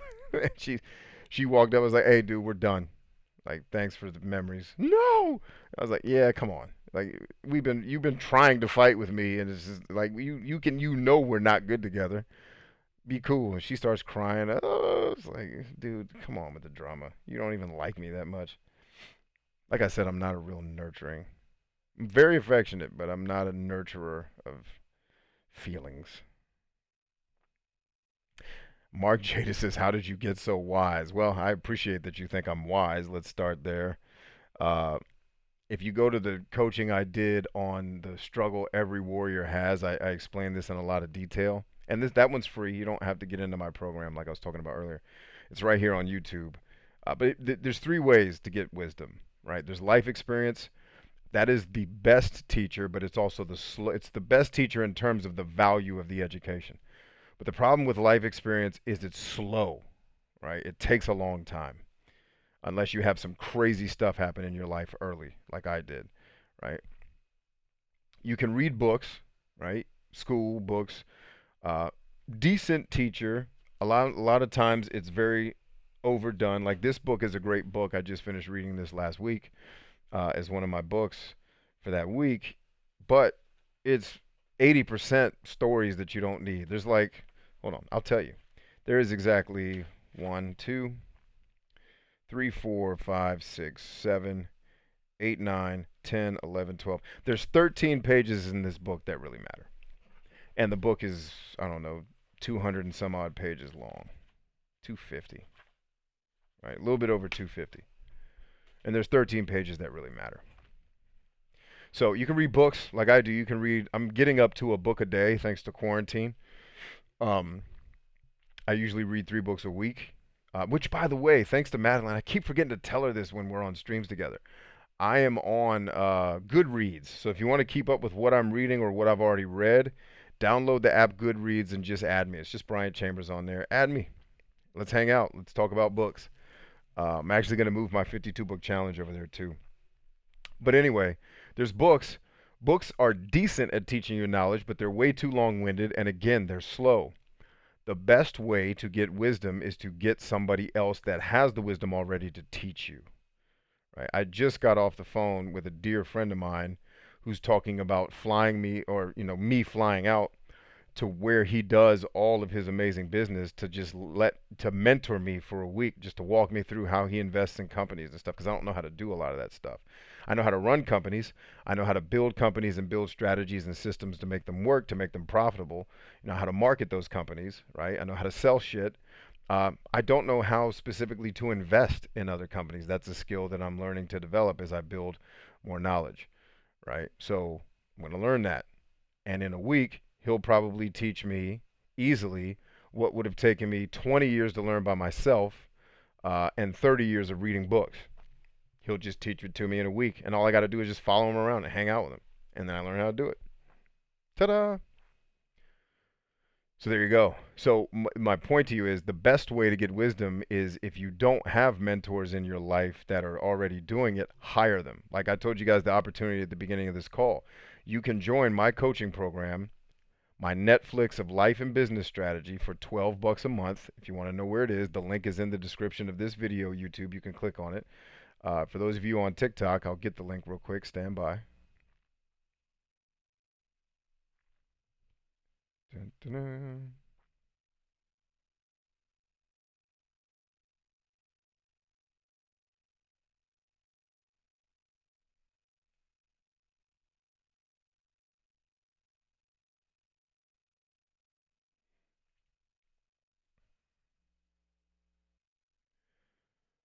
And this ties really closely to what I was talking about with not missing your opportunities. Like, not only is this program only $12 to learn life and business strategy, but I'm doing a live call, much like this, what I do here with you guys, for 4 hours on Saturday, completely for free for everybody that's in that program. That is work I would charge thousands of dollars to a company to do, or thousands of dollars to a person to coach them personally.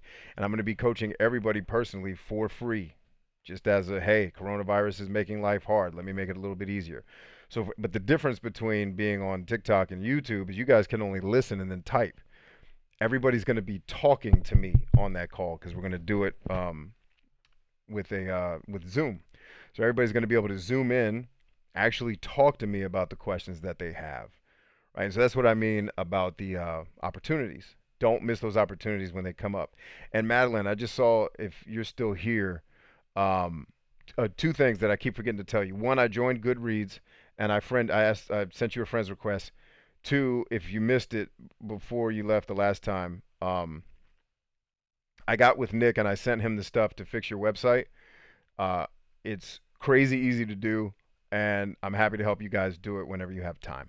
All right, so we're going to get your website singing, and I'm going to teach you guys a couple of things about how to actually drive organic traffic to your website without having to do a whole lot of work. And then a couple of things that you guys can spend money on, but it's not tons and tons of money to do it. And it could actually work in your favor for your art business, right? So you can kind of do it um, with your art business. The thing I'm going to suggest that you guys pay for, it's a thing that I used to use when I would do local coaching. It's something that you can use as well to one, give value to your community, but also get contracts and commission work for your business. And it will help your website do better too. So it's kind of like a triple threat. All right, what's the next thing? Suba says, "Oh God, B, stop. You're giving me flashbacks from my last relationship." Yeah, so, it's when you don't have a lot of self-esteem, not only do you attract people like that, you go for people like that because you don't believe you deserve better. I had to get to a point where mentors, literally my first spiritual mentor, helped me understand my self-worth so that I could believe in it and actually start paying it forward. Right? That's why I do these calls, man, cuz I had a dude, you know, when I was 20 or 19, I had a guy like me that showed up and said, "Hey, I'm going to help you with all these struggles, bro. I got some answers. They're going to really help your life." NCR Life 2020 says, just listening to on these lives and including what I've seen on YouTube, I feel like I am getting smarter. So thanks a lot. Excellent, man. I'm glad to hear that. April says, cool. I'm on Goodreads too. Yeah, so friend me. It's just Brian Chambers on Goodreads. And all thanks to Madeline. She's the one that hooked me up with that app. I had never heard of it before. And so I was like, hell yeah, I'll do that tonight. Eugene says, Netflix, Netflix. All I have is Amazon. No. I'm saying my program is like the Netflix of life and business strategy. So it's not Netflix. It's just my personally owned thing. Let's see. Dark Dally says, books are the best. I have a pretty well established library. Nothing as big as yours, but I realize the value and pick them up when I can. Yeah, for sure, man. Freda says, oh, she's talking to Nancy Pants. Tiana's here. I hope Tiana made some content because I'm going to check it as soon as I get off this live stream. Uh, Charlie Murphy's popping smoke. Much love, man. Heading to the house back in a few. Word up. Dark Dally also says, I guess I have a couple hundred. No, Netflix is not the same.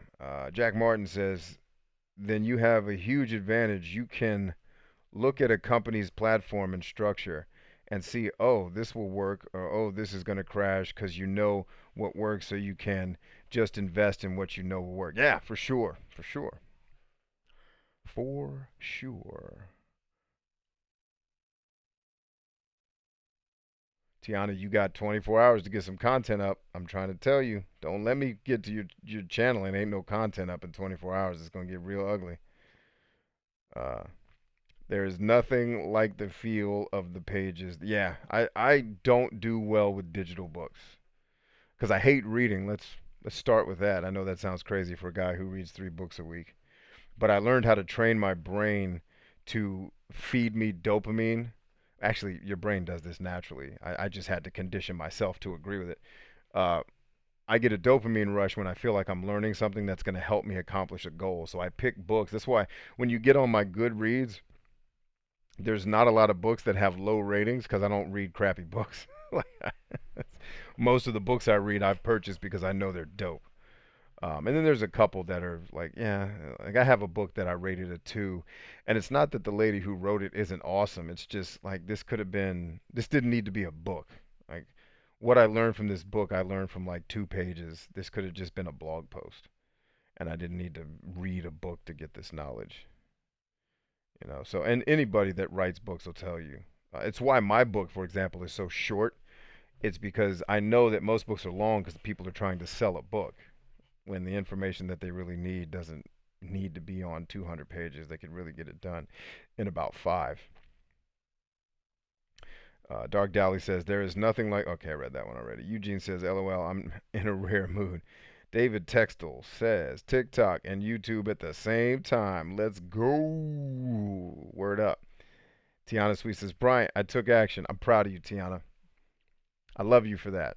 Very well done. Very proud of you for doing that. It felt good, didn't it? Jessica says, privileged to be with her. I must have missed something else she said before that. Jessica, I think one of your comments got eaten by the TikTok filter. All I see that you wrote, Jessica, is privilege to be with her. What were you trying to say before that? Because I think the TikTok monster ate it, which does happen a lot because you probably use one of the words it filters out, like follow or nude. You can't write those things for whatever reason. Uh, if you're happy and you know it, say, I love your fans. I don't usually say fans. I've never liked that term. I've never liked using that term on other people. I don't mind being called a fan. But I like to think of the people who follow my stuff as friends. Because fans sounds like I'm kind of... And this is just a personal thing. It's not real. It's just in my brain. Uh, I feel like calling someone one of my fans. I feel like I'm talking down to them, and I don't like that. There's nothing that separates me from them other than I might know something they don't know, but it doesn't make me better. It just makes me obligated to help, right? So I've never liked the word fans. For like, I've had people call me fans, and I'm totally cool with it because I know they're not intending to talk down to me. I just feel like when I use it, I'm talking down to people, and I never want to do that. So I just call my followers or my friends. Random 327 says, "What's up, my dude? Been struggling to live a civilian life. Missed that run and gun. It's always going to be missed, man. The trick is, if you saw my video that I posted tonight, which was, oh, I just unplugged my light. That's not good. All right, light, get in there. Um, it's about finding the war after the war. And what I mean by that, because TikTok only gives me a minute to talk, is you've got to find something that gives you a sense of purpose and that matters to you as much as protecting soldiers on the battlefield meant to you, right? So for me, that's helping y'all, right? This, one of the reasons why my doctor allowed me, because I was totally shut down on everything when I first went into treatment for chronic PTSD. And my doc says you can still do social media because that's like therapy for you. That's the one place where you're able to say what you think and not have to apologize for it. Because a lot of my problems stemmed from leaving a combatant's life and having to come work in bullshit civilian environments where you got to watch what you say because people are going to be offended. And I'm not saying I was going around the office calling people, the C word or the N word. Like, I know better than that, but just people being so easily offended and everything having to be politically correct, which people that need political correctness are just insecure and have very low self-esteem. That's all it is. It's a narcissistic manifestation of fear and insecurity. People that need things to be politically correct. And so, my doc says social media is actually healthy for you, so you can still keep helping people on social media because it's helping you. And I was like, word. So that's the fight that I chose to do, was coming onto social media and telling people the truth, not blowing smoke up your ass and showing you a picture of my, Ferrari and then saying, "Hey, I'm going to show you 4 tips to show you how I made $6 billion so I could buy a Ferrari." Like I think at some point I will buy a Ferrari to make a spoof video like a lot of the gurus do, because I can't fit in a Ferrari, dude. I'm the size of an NFL linebacker. I'm not getting in a damn like, just I'm gonna film the thing with me trying to get it, and you could get a Ferrari too, you bunch of punk bitches, if you just buy my course, you idiots. And then I'm gonna be in the trying to drive a Ferrari because I can't fit in it, And I have to use the word punk bitches because I just love that. That phrase is one of my favorite phrases on the planet.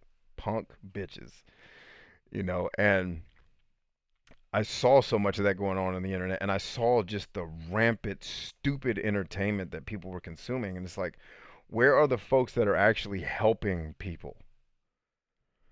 And not doing it with some ulterior motive that I'm just going to put you in my sales funnel so that I can make, $100 million this year selling bullshit. Like, now, and I have courses that people buy. I'm not against that at all.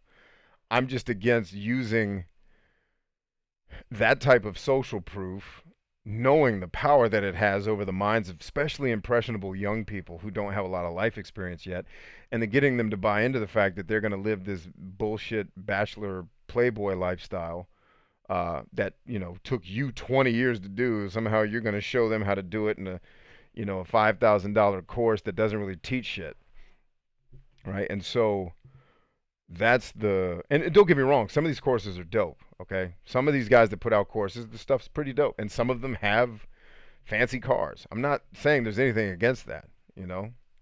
I plan to have an M1 Abrams on my property, so there you go. I'm going to be driving a tank in my sales video.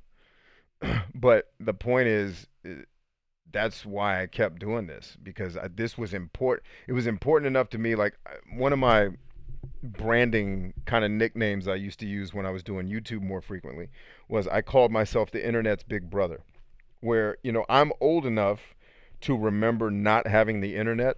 I was on the system as a kid I was on what eventually became the internet, and it used to be message forums, right? And then the internet came, and message forums were still a thing, but the internet disrupted message forums as the primary source of information, and then social media disrupted uh, message forums. Message forums still exist; they're still very useful, but social media took the social part out of it. Now message forums are usually used for customer service and support and help, right? And then different types of social media that were way more social and way more consumerism driven disrupted things like Facebook.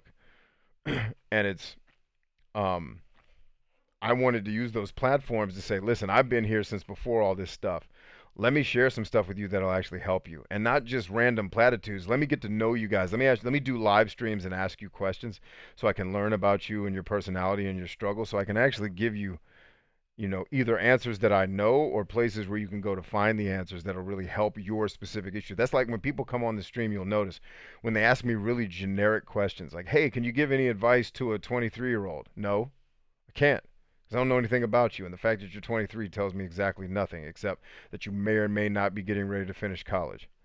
Um, but you can ask me about what's something that's important to you in your life, and then we can talk about it. Right. So that's my doc says, yes, this is like you having therapy. I was like, all right, bet.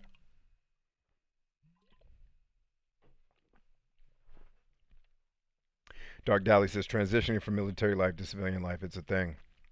I did a podcast on it a while ago. Yeah, it's a thing. It's absolutely a thing, man. Eugene says, haha, dude, my bro got a Miata senior year and took me to lunch with the top down. I was looking over the windshield.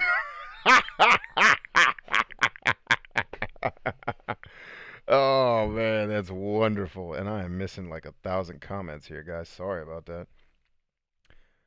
NCR Life says, well, if you get a tank, I guess there's no more road rage because you have a problem. You just try. Yeah, yeah. It's funny, man. I don't have road rage anymore. I grew out of that because you just start to slow down.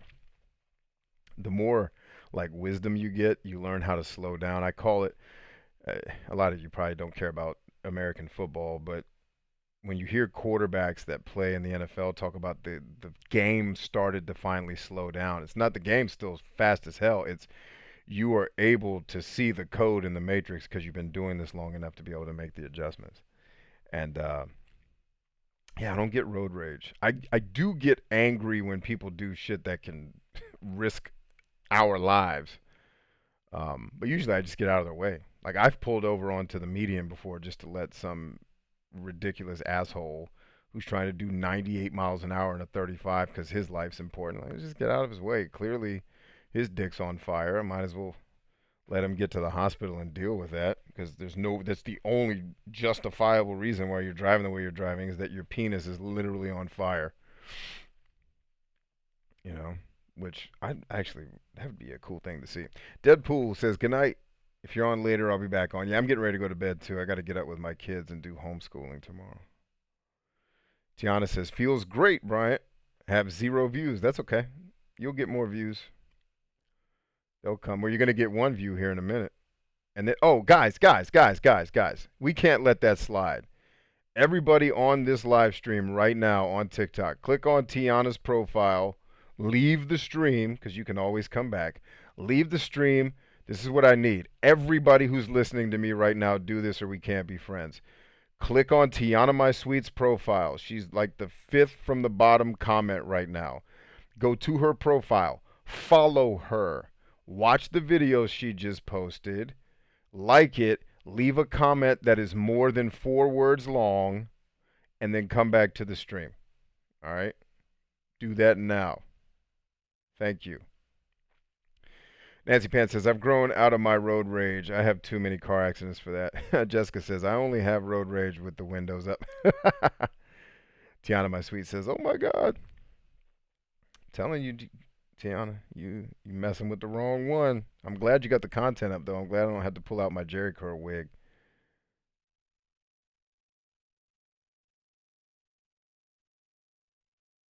But back on topic, I spent 15 years as a A non-attorney rep doing SSA claims. Last 5 years was 90% veterans. Warrior transition unit guy came in, and my dog glued his shoulder to the guy's knee. Dark Dally says, I don't have an M1 Abrams, but I do have a Dragunov. Nice. Costs more than your car.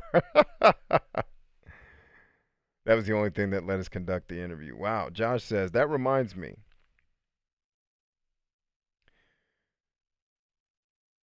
Yeah, Weston says, I watched the video. Yeah, and make sure you guys watch the whole video, please. That matters on TikTok. Do not leave the video early.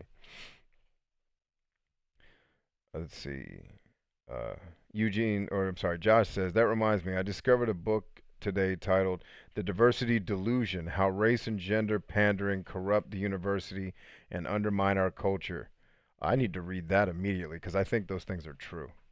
Uh, it's there's a small contingent of people who are very self-interested that are using guerrilla tactics to push that that pandering bullshit. You know, like it's sad that it's happening because they're doing it at the expense of young people who are impressionable with that shit. You know. But seriously, like I test people before I work with them, and if your Machiavellianism and your narcissism are off the charts, we're gonna have a serious talk before we do anything together, right? Because you're not gonna bring that shit around me. It's not gonna happen. Let's see. Eugene says, 1,000 yard state pressured speech. Finally, his shoulders dropped, and he actually looked at me. That was a really heavy meeting. Then he brought in his buddy and another and another. Lots of 88s, so many IEDs, so many late night phone calls averting an exit plan. Yeah, damn. Yo, Dark Dally, I just ordered an Archangel stock for my 9130. Couldn't make the jump to Dragonov. That's cool, man. Broken Super says, haha, clearly his junk is on fire. That's a shirt. Hey, do me a favor. Right now, Broken Super, write me a DM on YouTube that says "Make Dick on Fire" T-shirt. That says clearly his dick is on fire. Send me that DM right now, otherwise I'll forget. And I'm using my phone to do TikTok, so I can't type it. Tiana says, "Ain't nobody gonna leave your live stream. They will if they want us to be friends. Dag nabbit, get up out of here. Everybody, go watch Tiana My Sweet's video. Watch the whole thing. Leave her a 4 or more word comment of love and like the video. Or I'll just turn the stream off and they'll go do it now. Not gonna miss anything. I'm just sitting here talking. 1,000 yard stare. Yeah, I got you. 1,000 yard stare for sure, man. I know that stare well. All right.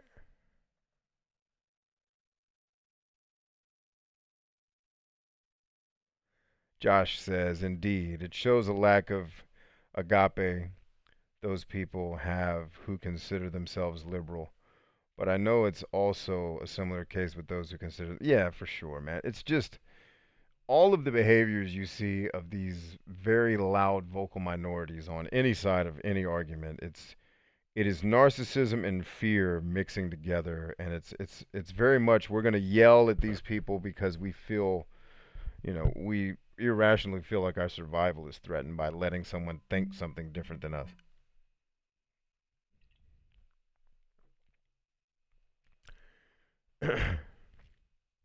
FDU faculty, what's up, man? Or lady, I'm not sure which you are. Hi from Alaska, says Nicole Hughes. Oh, I wish Nick was still here. Of course, Tiana, we got your back. Left the live stream, great vid, worth checking out. See? Nancy Penn says, I'd buy that shirt. I think I've only bought bottled water in Mexico. I still drank the tap water. I was fine. Yep, yep, yep. Yeah, you're more than welcome, Tiana. Thank you for having the courage to do what I asked you to do. And now keep doing it. I want one video at least every single day. All right, just keep making. You got this.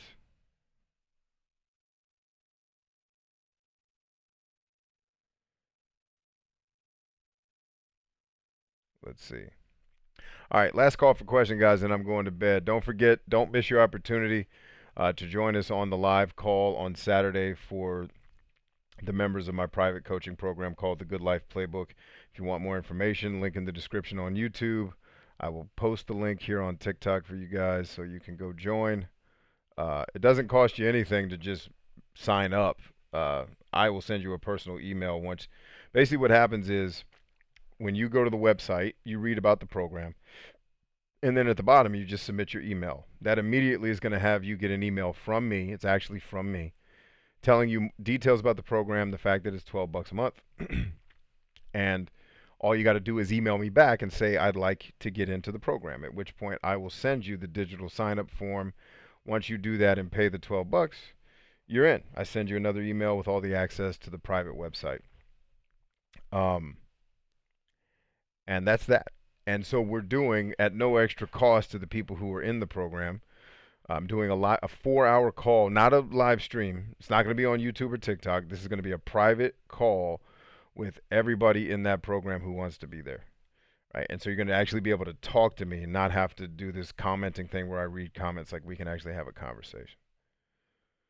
So there you go. But last call for questions, guys. Let me know what's on your mind, and I'm getting up out of here. Sent on Facebook chat because I don't know how to DM on YouTube. Improvise a that. You know what? I'm not even sure you can DM on YouTube anymore now that I think about it. I think that functionality actually went away. So thank you. Got it. I will pick it up. Wrong Peach says, hey, Bryant, I know that MBTI isn't your jam. It's not exactly true. I just don't like using it for something it's not good for. But continue. I remember you mentioned that INFPs are usually high in narcissism and are low in self-esteem. Because in my mind, someone with no.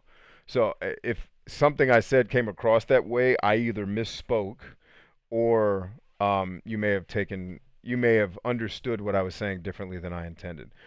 I don't think INFPs are naturally drawn to narcissism or being low in self-esteem, right?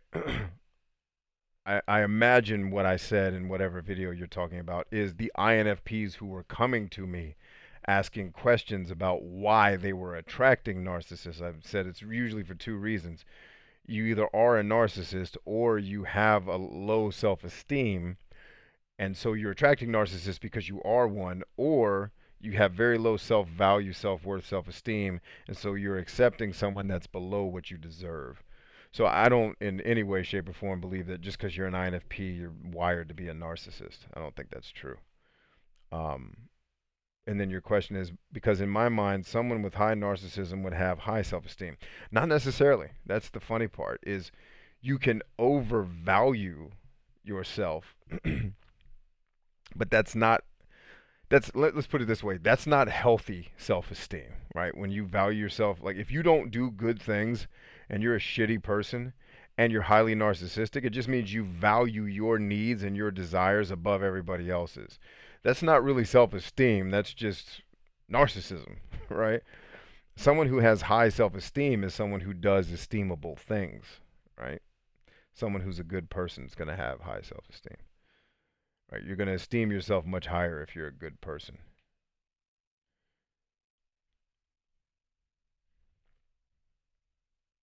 Mark Jada says, accept my friend request on Goodreads. I will. Next time I log in, I'll accept it. Eugene. Yeah, now narcissists can also have high self-esteem. And let me be clear with the terminology, because everybody has a level of narcissism. It is a survival personality trait. So we all have it. It's just some of us have more of it than we should. And that's where you get into things like narcissistic personality disorder, right? So you can have crazy low self-esteem, but still think that basically it's entitlement is the best way to think about narcissism. Like, I'm entitled to have special treatment because me. But you can still think that you're a piece of shit. You know what I mean? Those two things don't have to be mutually exclusive. They could be, but they don't have to be. Um, Ray races peace. Once again, thanks. Looking forward to Saturday. Sweet, man. Hope to see you there. All right.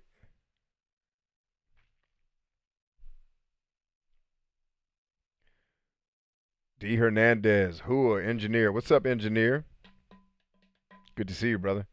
Mr. Wright says, because I didn't think I was good enough, then I overcame it. Does that make me narcissistic? Hold on, let me go back to the original question here so I don't butcher the answer.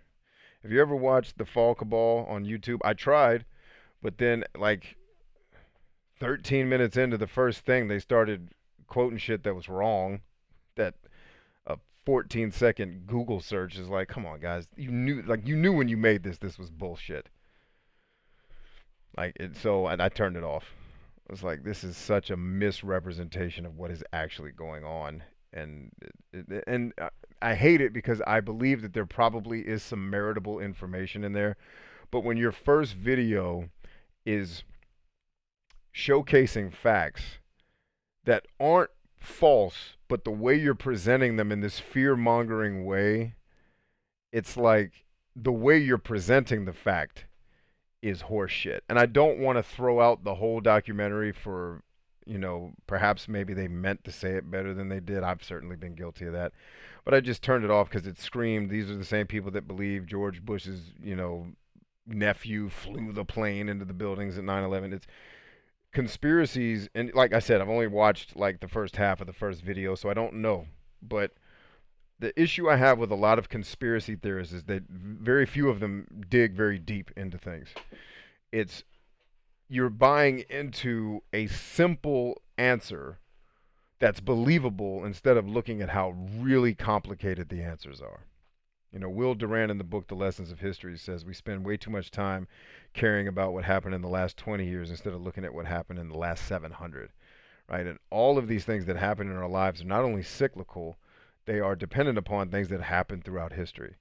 So usually those types of documentaries are great for wow factor and oh my god, all this is going on, and it's like, okay, this isn't being presented in a way.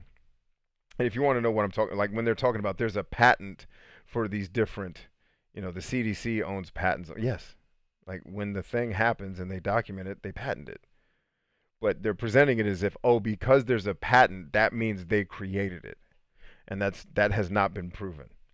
Right? So when information is presented like that and it isn't telling the viewer, it's like this smells a whole lot like someone's trying to get a lot of views off some shock factor shit.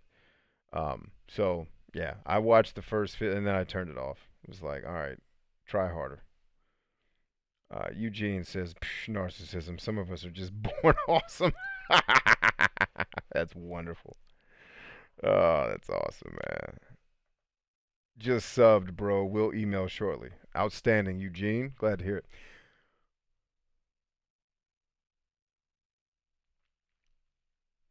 Nancy Pants. Okay, she's not talking to me.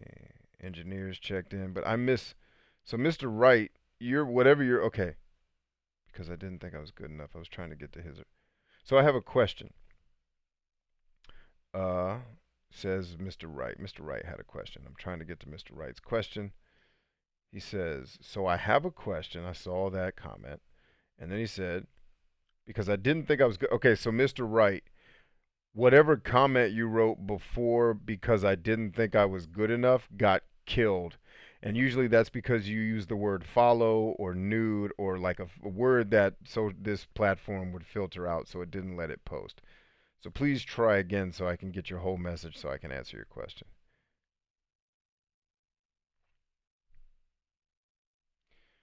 Chris Murphy says, see you Saturday morning. Charlie Murphy. Darkness is spreading. Word up. Have a good one, Chris. But you got a full sentence, Tiana. So, I so agree with you. Keep watching, though. Yeah, I do want to keep watching it because obviously not everything they're talking about was horseshit, but it was just like, you could have presented this much better and they start the documentary with like, don't take any of this as truth, do your own research, which I respect. It's just like, that piece was like, dog, you totally could have framed that better because people watching who don't research shit are going to start thinking that the CDC was cooking up AIDS viruses and shit, and it's like, oh, God. And maybe they address it in a later episode, but I was busy and I was like, all right, I'm out. I got other shit to do besides listen to this.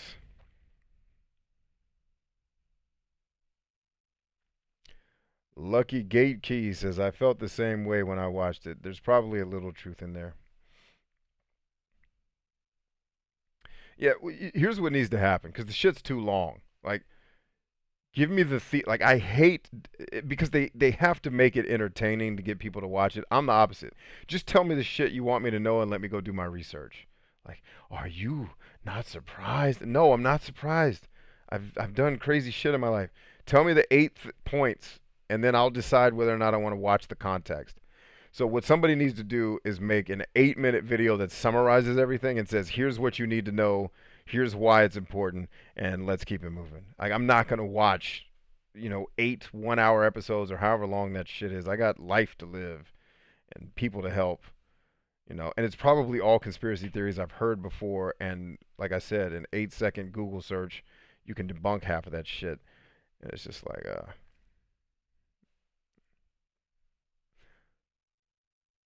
question. All my relations were abusive people, but after, okay.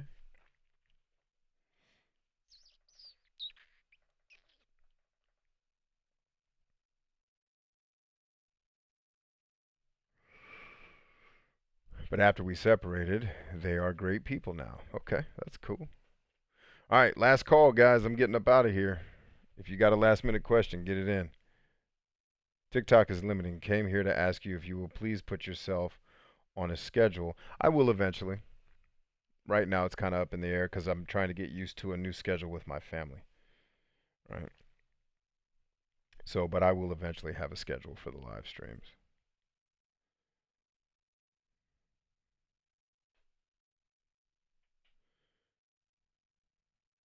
Let's see. Josh says, because a lot of people do not have the capacity to do their own research, so they would follow whatever those documents say or entirely. Yeah, I mean, I've seen documentaries where they try to show that one of Obama's Secret Service agents turned into a lizard person. I'm like, all right, guys.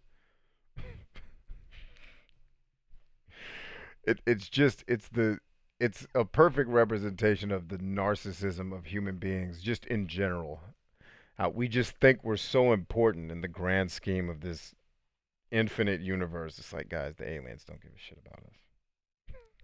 They're fine. We look like ants to them.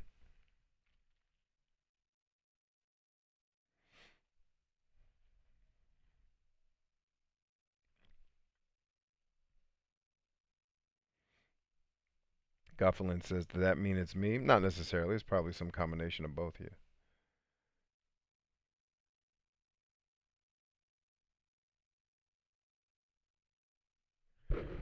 That's funny. I just answered your question while you were asking it. Yeah, the aliens don't give a shit about us, guys.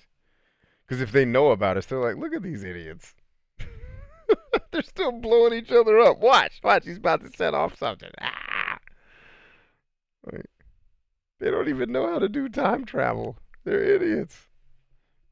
Like, could you imagine aliens watching us even 200 years ago? They don't even. That guy got diarrhea and died. Can you believe that? They don't wash their hands. Fucking, they're idiots.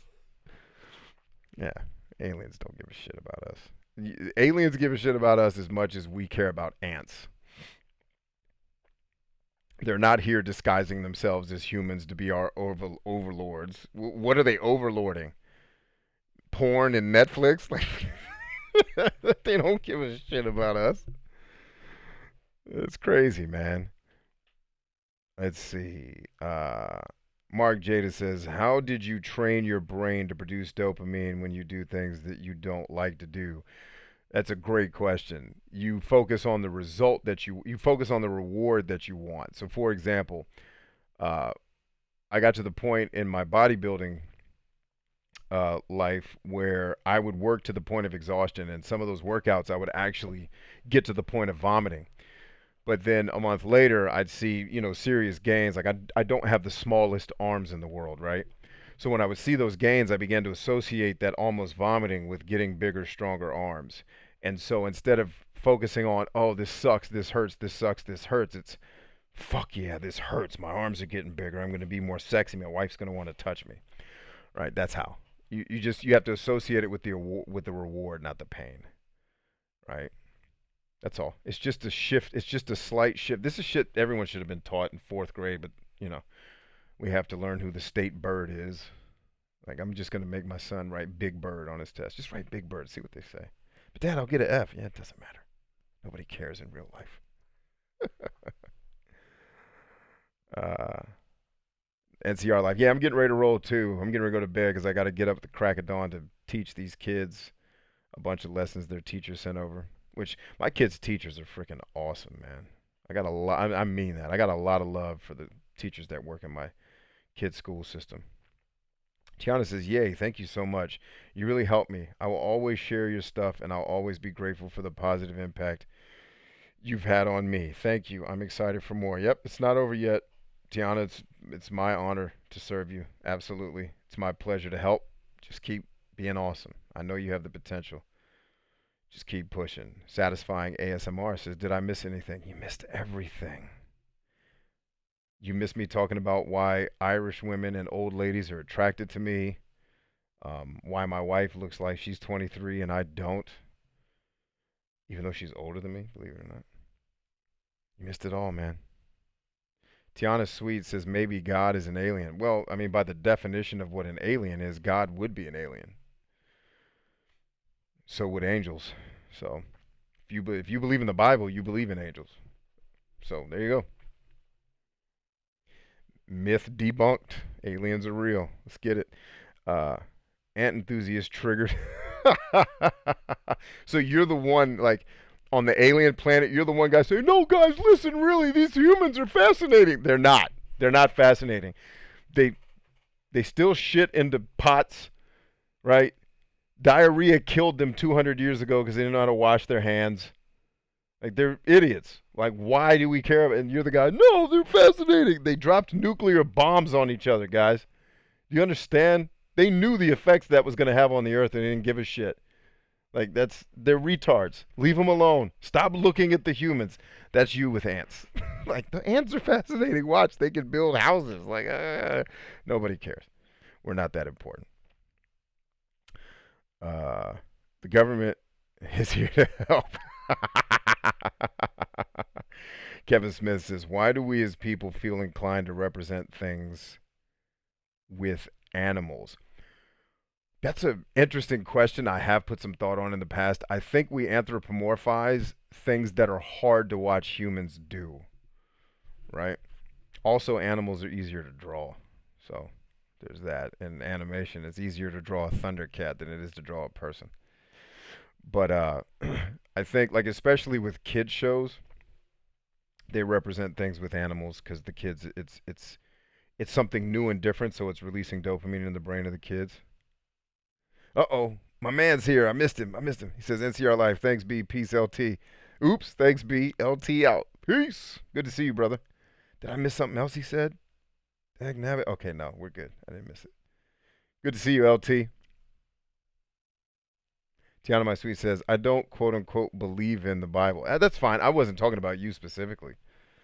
I'm just saying, you asked if God was an alien. I said, by definition, God is an alien. And if someone believes in the Bible, they believe in aliens. And that's probably why Jesus left. He's like, enough. Like, I told my business partner is a deacon at a church, and we were working out one day. I was in the locker room. I was like, "Dude, I couldn't have been Jesus, man." He's like, "Well, nobody could be Jesus." I said, "Well, that's what we're called. That's what you're all called to be, right? Isn't that what he said? We're supposed to become like him. These things and greater will you do. Doesn't that imply we're supposed to be like him?" He's like, "Yeah." He's like, "Well, what do you mean?" I said, "I couldn't have got up on that cross, bro. Y'all would have been shot." He's like, "Oh, you would have got up on the cross." I said, "No, you really don't understand me. There's a reason why God did not make me into Jesus. Because Jesus had a choice. Like, I would have been like, look, God, they had a good run. Let's start over on another planet. Let's let them blow each other up.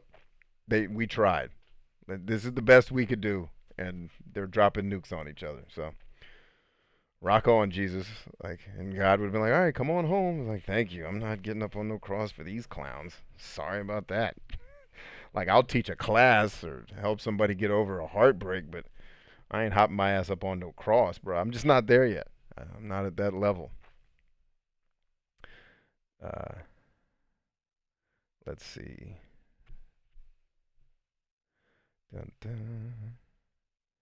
Satisfying says, "Did you knew that being Christian or Muslim is almost the same? Two religions with so yeah. Well, because Islam is a derivative of Christianity. Right? It's the same family of people, right? Yeah, there's biblical references in the Quran. So of course they're very similar. They're taken from the same culture. They're belief systems that were born out of the same culture, right? So of course they're going to be very similar. Broken Super says, "You stupid human, stupid alien from the movie Plan 9 from Outer Space." I need to see Plan 9 from Outer Space. I've heard that's great, man. I know James Rolfe talks about it a lot. I want to see it.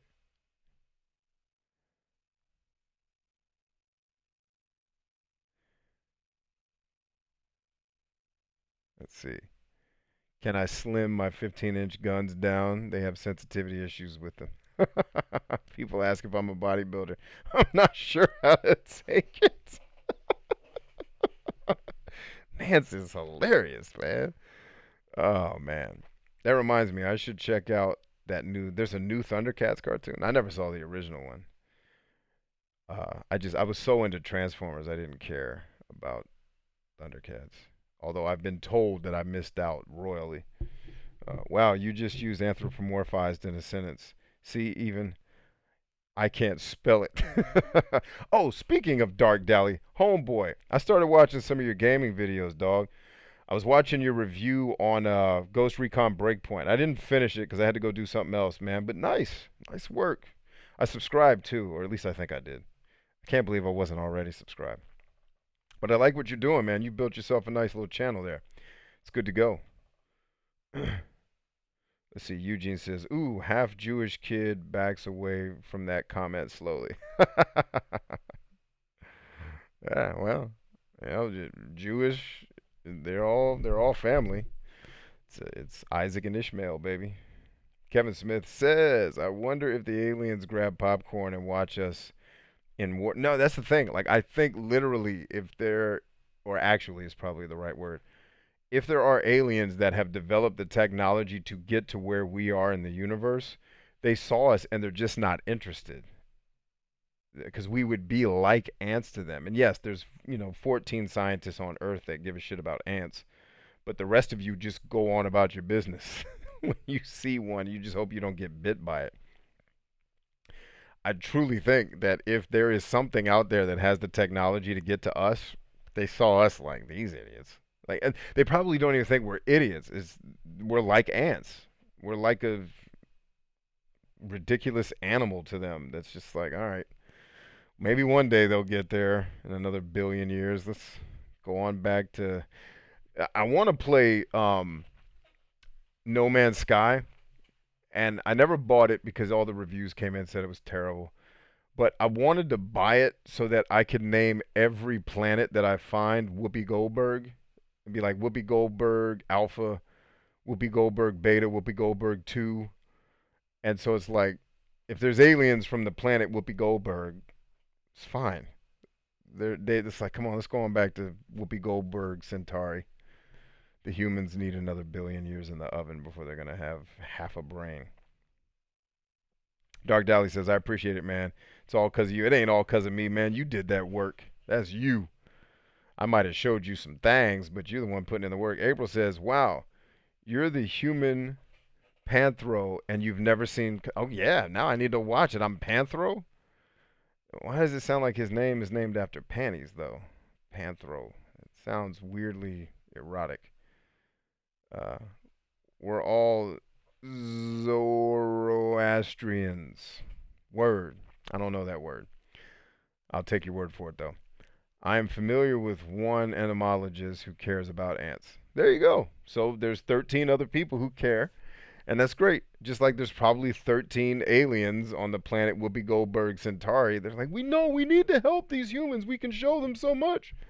And the rest of them are like, it's fine. Just in a billion years, they'll probably figure it out. Leave them alone. Stop playing with the ants, Reggie. Because truthfully, they probably all have telekinetic communication. They probably don't even have to talk. Which, by the way, humans can do that too. When you learn how to read people, you can know what's going on inside them without them having to talk. It is a skill that humans can develop. I'm familiar. Oh no, I read that already. Eugene says we're that part of town. I'm familiar. Oh no, I keep reading the same thing. No Man's Sky. It unfucked itself and became the game. Okay, so maybe I need to go buy it now so I can play the not sucky version. But yeah, I just wanted to go around naming planets Whoopi Goldberg so that when people found them, if people found them, like, who is this dude that keeps naming all the planets Whoopi Goldberg? What is going on? What is his obsession with Whoopi Goldberg? Like, why are you not obsessed with Whoopi Gold? It's Whoopi Goldberg, son. Of course I'm obsessed. Listen to her name. Even though her real name, I think, is Karen Johnson. It's Karen something. But Whoopi Goldberg sounds better. Joe Star says, what up? Because Panthro is basically humanoid panther. Oh, I guess I should have put that together, shouldn't I? Saw an article from the world of quantum mechanics that says the universe is definitely not a simulation. Too much data required. I'm like, maybe that's not much to the aliens who made it perspective. Yeah, and that's another trait that humans have. We put everything in our terms. It's like when people say, you can't prove God exists. It's like according to whose measuring stick. Right? Whether you believe in God or not is not the point. It's you're measuring that with your limited human intelligence. Like, yeah, no, I can't. Like, do you think God could prove himself? Like, if he's this infinite being of, if God is who we say he is, right? Let's assume he is, right? Let's assume God is the infinite creator of all the things that we see. You think he may have a little trouble communicating his infinite infinity to us, the people still shitting in bowls and blowing each other up in war? He's probably going to have a little bit of a challenge trying to get it across to us. Right? So it's like, I will believe it when I see it. Like, you couldn't see it and stay sane. Like, you would lose your mind if you laid eyes. There's even a scripture that says that in the Bible where it's, no man can look on God's face and live. And I think that that's such a wise idea because most people kind of just take it literally. Like, if you see the face of God, you're going to die immediately. It's like, no. If you saw something that infinite, that perfect, that indescribable, your brain would just melt because you wouldn't be able to classify what you were looking at, right? It would drive you insane, which is why he hides himself and only shows himself in little bursts. And he typically shows himself through other human beings. Like the scripture that says, give and it shall be given unto you, pressed down, shaken together, running over, shall men give into your bosom. Dude, Whoopi is coming back to Star Trek as Guinan. What Star Trek? There's another Star Trek? That's cool, though. I love Guinan, man. She's cool. Have you seen the Mentalist TV show? I have not. Oh, that is Whoopi's. Yeah, it's Karen something. I can't remember her last name, but it's Karen. Her first name's Karen. I prescribe to Newton's flaming laser sword. LOL. Doesn't matter anyway. When Azathoth finally awakens, the dream that is the universe will blink out of existence. Ah, Lovecraftian. Lovecraft was deep, man. Oh, speaking of which, Broken Soup, because I know you play video games. Go avail yourself. Do yourself a favor. Go find the video game called The Rapture is Here and you will be forcibly removed from your home. It's something like if you type that long ass sentence, whatever it's really called will come up. And it's presented as an acronym. Download that game and play it. You'll love it as a Lovecraftian fan. I reviewed it on my old YouTube channel. I loved it. It was like 20 minutes maybe. It's not a very long experience, which is right up my alley because I think all video games are too damn long. It's like 20 minutes of this dope Lovecraftian experience. And the creator actually saw my review. Was like, dude, thanks for making this. Like, yeah, dude, thanks for making a dope game for free. Go download that and play it if you're a Lovecraftian fan. Da-da. Team Ant, I'm not stopping. The Ants versus would be Karen Johnson. That's awesome, man. Humans don't like that. I can read people when they write their words. I welcome the ant uprising. I serve the ants. That's so dope. Epic Phoenix says the video you made about combat veterans, I show it to my friend and family to help understand me a lot better. Thank you, Semper Fi. Yeah, always faithful, Devil Dog. Which video? You talking about the what God says to a soldier when he dies, or are you talking about the substance abuse video?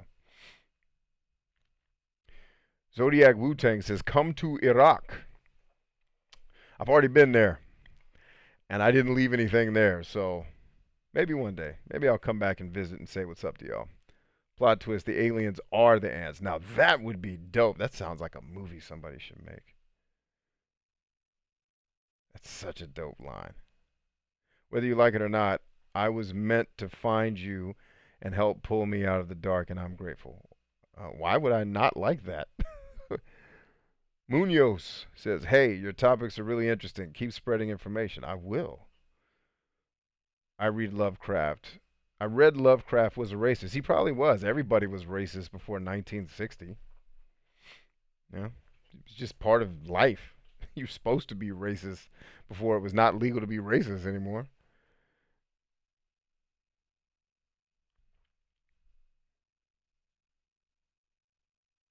Just remember that racism is just a retarded version of tribalism. So most racists are just really stupid people. And the people promoting racism can be smart, but they're using it to control the stupid people they're controlling with making them racist against others. It's all a game. Star Trek Picard picks up like 20 years after.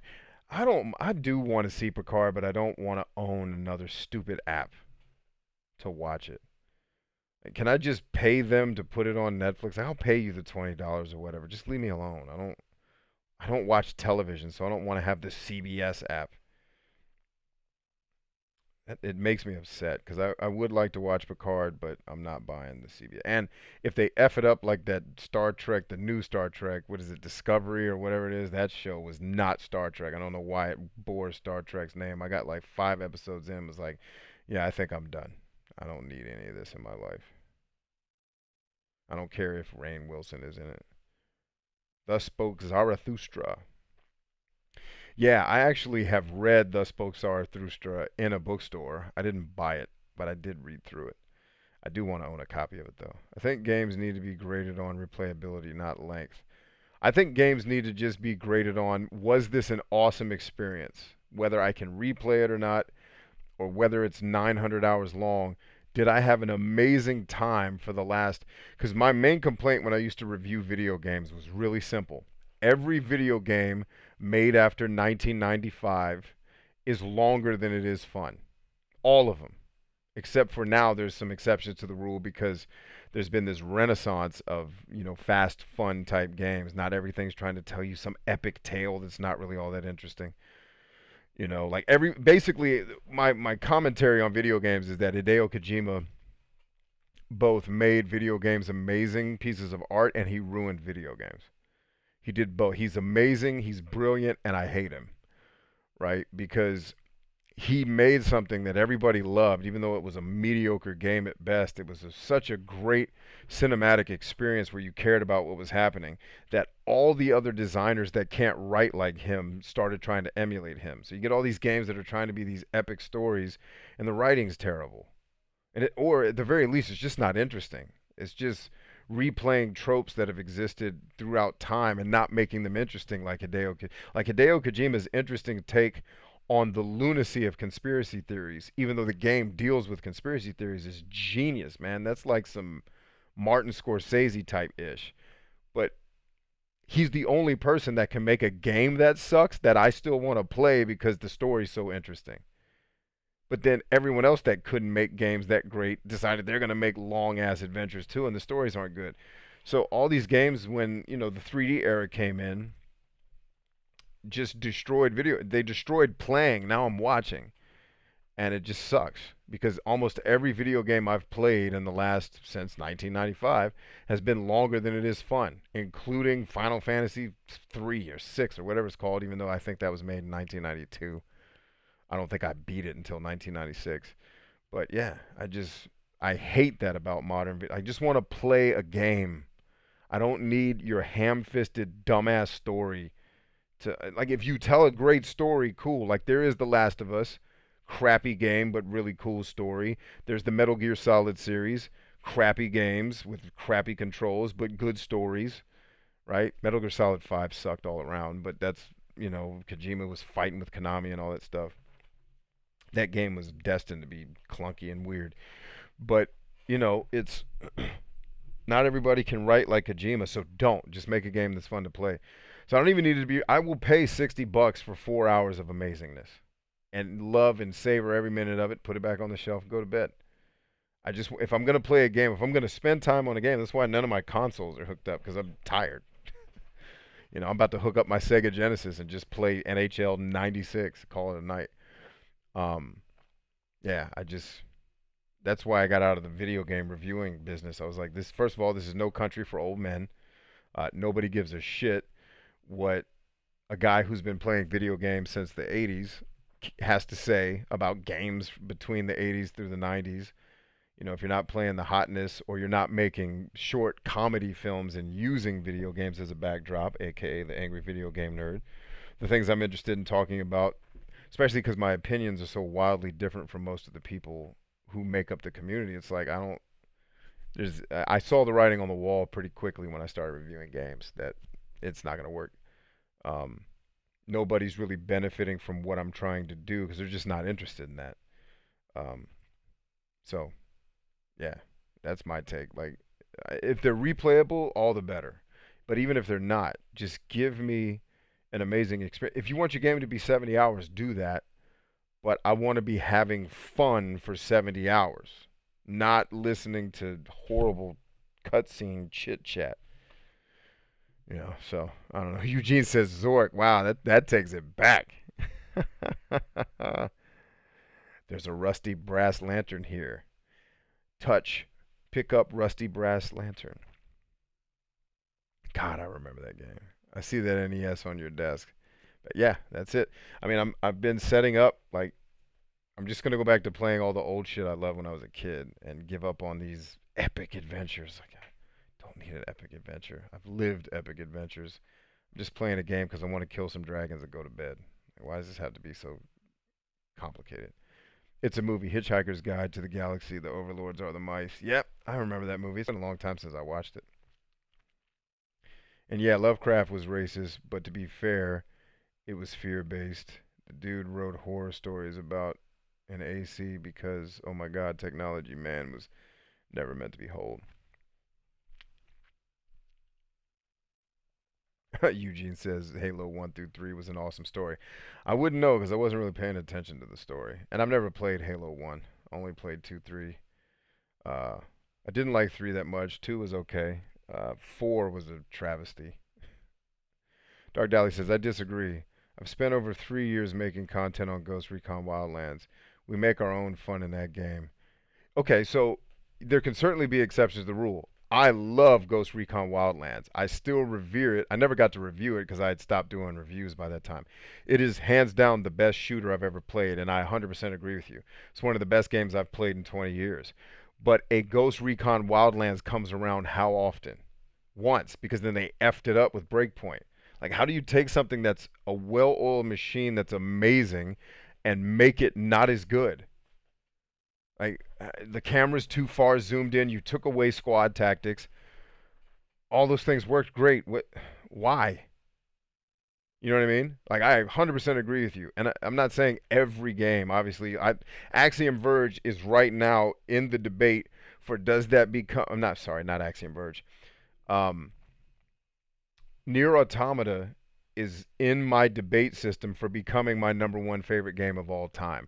So there are absolutely exceptions to the rule, but Nier Automata comes around once every, when did that come out? 2017. That comes around every 17. Nier Automata comes around once every lifetime. And most games aren't Nier Automata or Ghost Recon Wildlands. I played Ghost Recon Wildlands probably for 200 hours, over years. I played it for a long time and even platinumed it. But Yeah. Dark Dally says, yeah, they effed it up with Breakpoint. I was there in San Fran testing it, and I told Ubisoft that, but that's their deal. Yeah, I saw that. So you mentioned that in your video. What was their response to your critiques? Did they give you a reasoning behind? So, but there was good things too. I enjoyed the fact that Nomad is actually a character now, right? That he's a guy that doesn't just say random sentences in between stupid cutscenes. But the game, why did you get rid of squad tactics? Why did you zoom the camera in so far? I mean, Wildlands was already ridiculous that, 1/3 of a special forces ODA is going to go into an entire country and lock it down, just the four of them, right? The story's already absurd, which I can accept absurd because I'm playing a video game, right? But how do you justify me being a lone wolf and doing it? It's asinine. And Ubisoft is off their freaking rocker, man. I don't know what their deal is with making games anymore. But yeah. You're one of the few people who has been able to make content that is good for all people, young and old and middle aged. And I'm glad you did so. Thank you, Kevin. Bless you, man. Unless you're talking to Dark Dally, which is fine too. Eugene says, pretends to know what Brian and Dark Dally are talking about.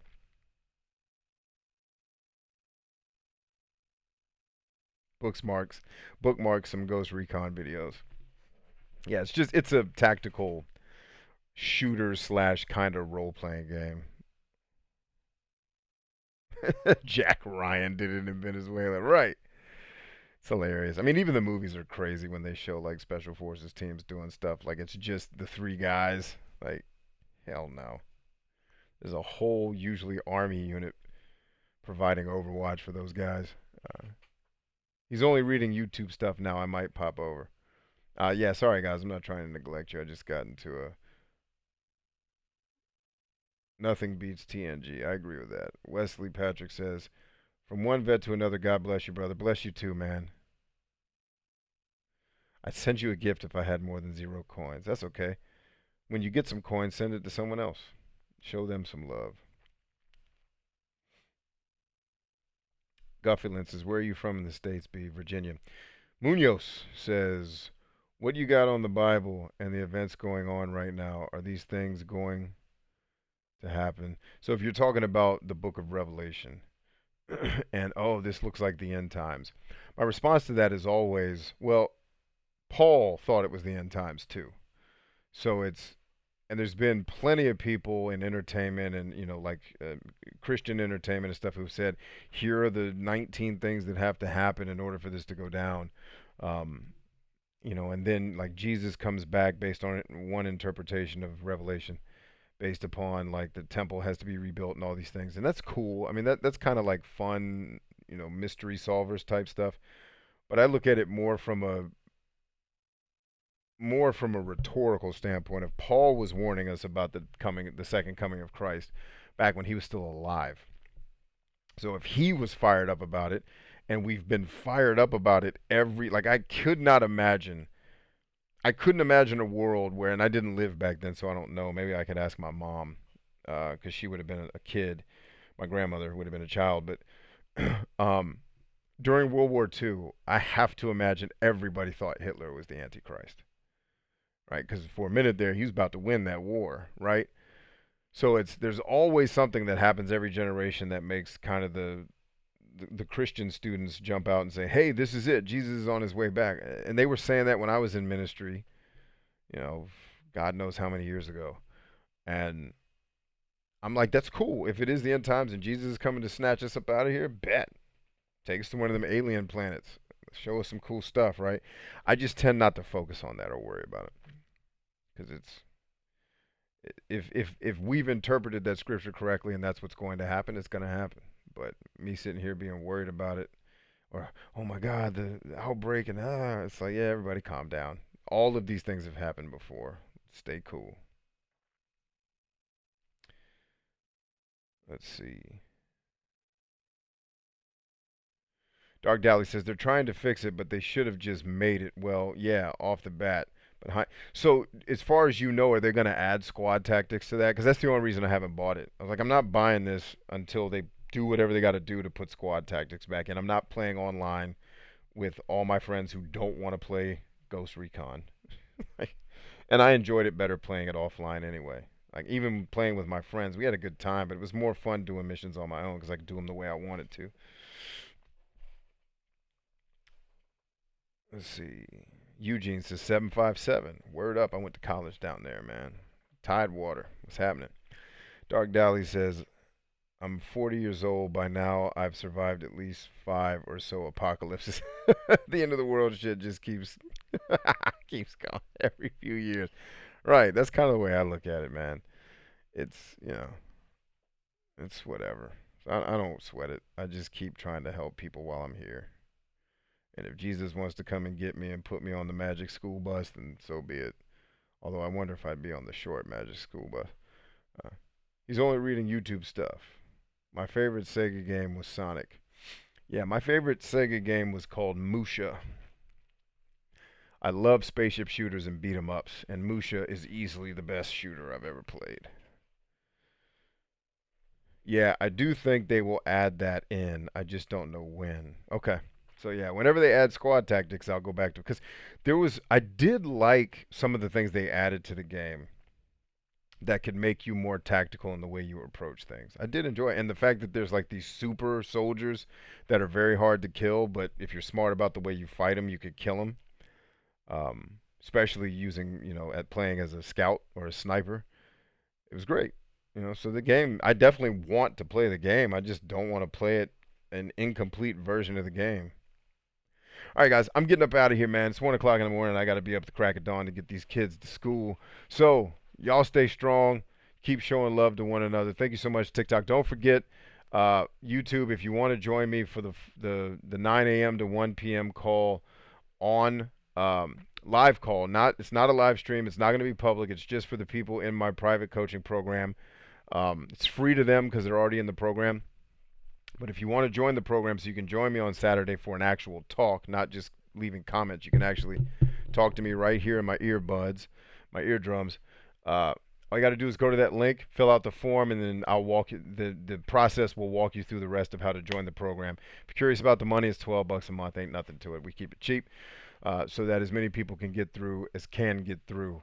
It won't always be $12 though for new members. Everyone that's already joined is always going to pay 12. The goal is to eventually take it up to $100 a month as we start to finish building it out. TikTok, I love you guys. The link that I'm talking about is right here. Be sure to go ahead and fill it out. And now TikTok's being ridiculous because it won't let you copy. Hold on, guys. I'll be right back. Dun it, dun it, dun it, dun it, dun it. It's like TikTok won't let you copy and paste after so much time. They disable the paste function, which I guess if I'm a bot, that's smart, but they should know I'm not a bot by now. Dark Dally says, B, I have a spare copy of the game. Really? Like physical copy? Which system?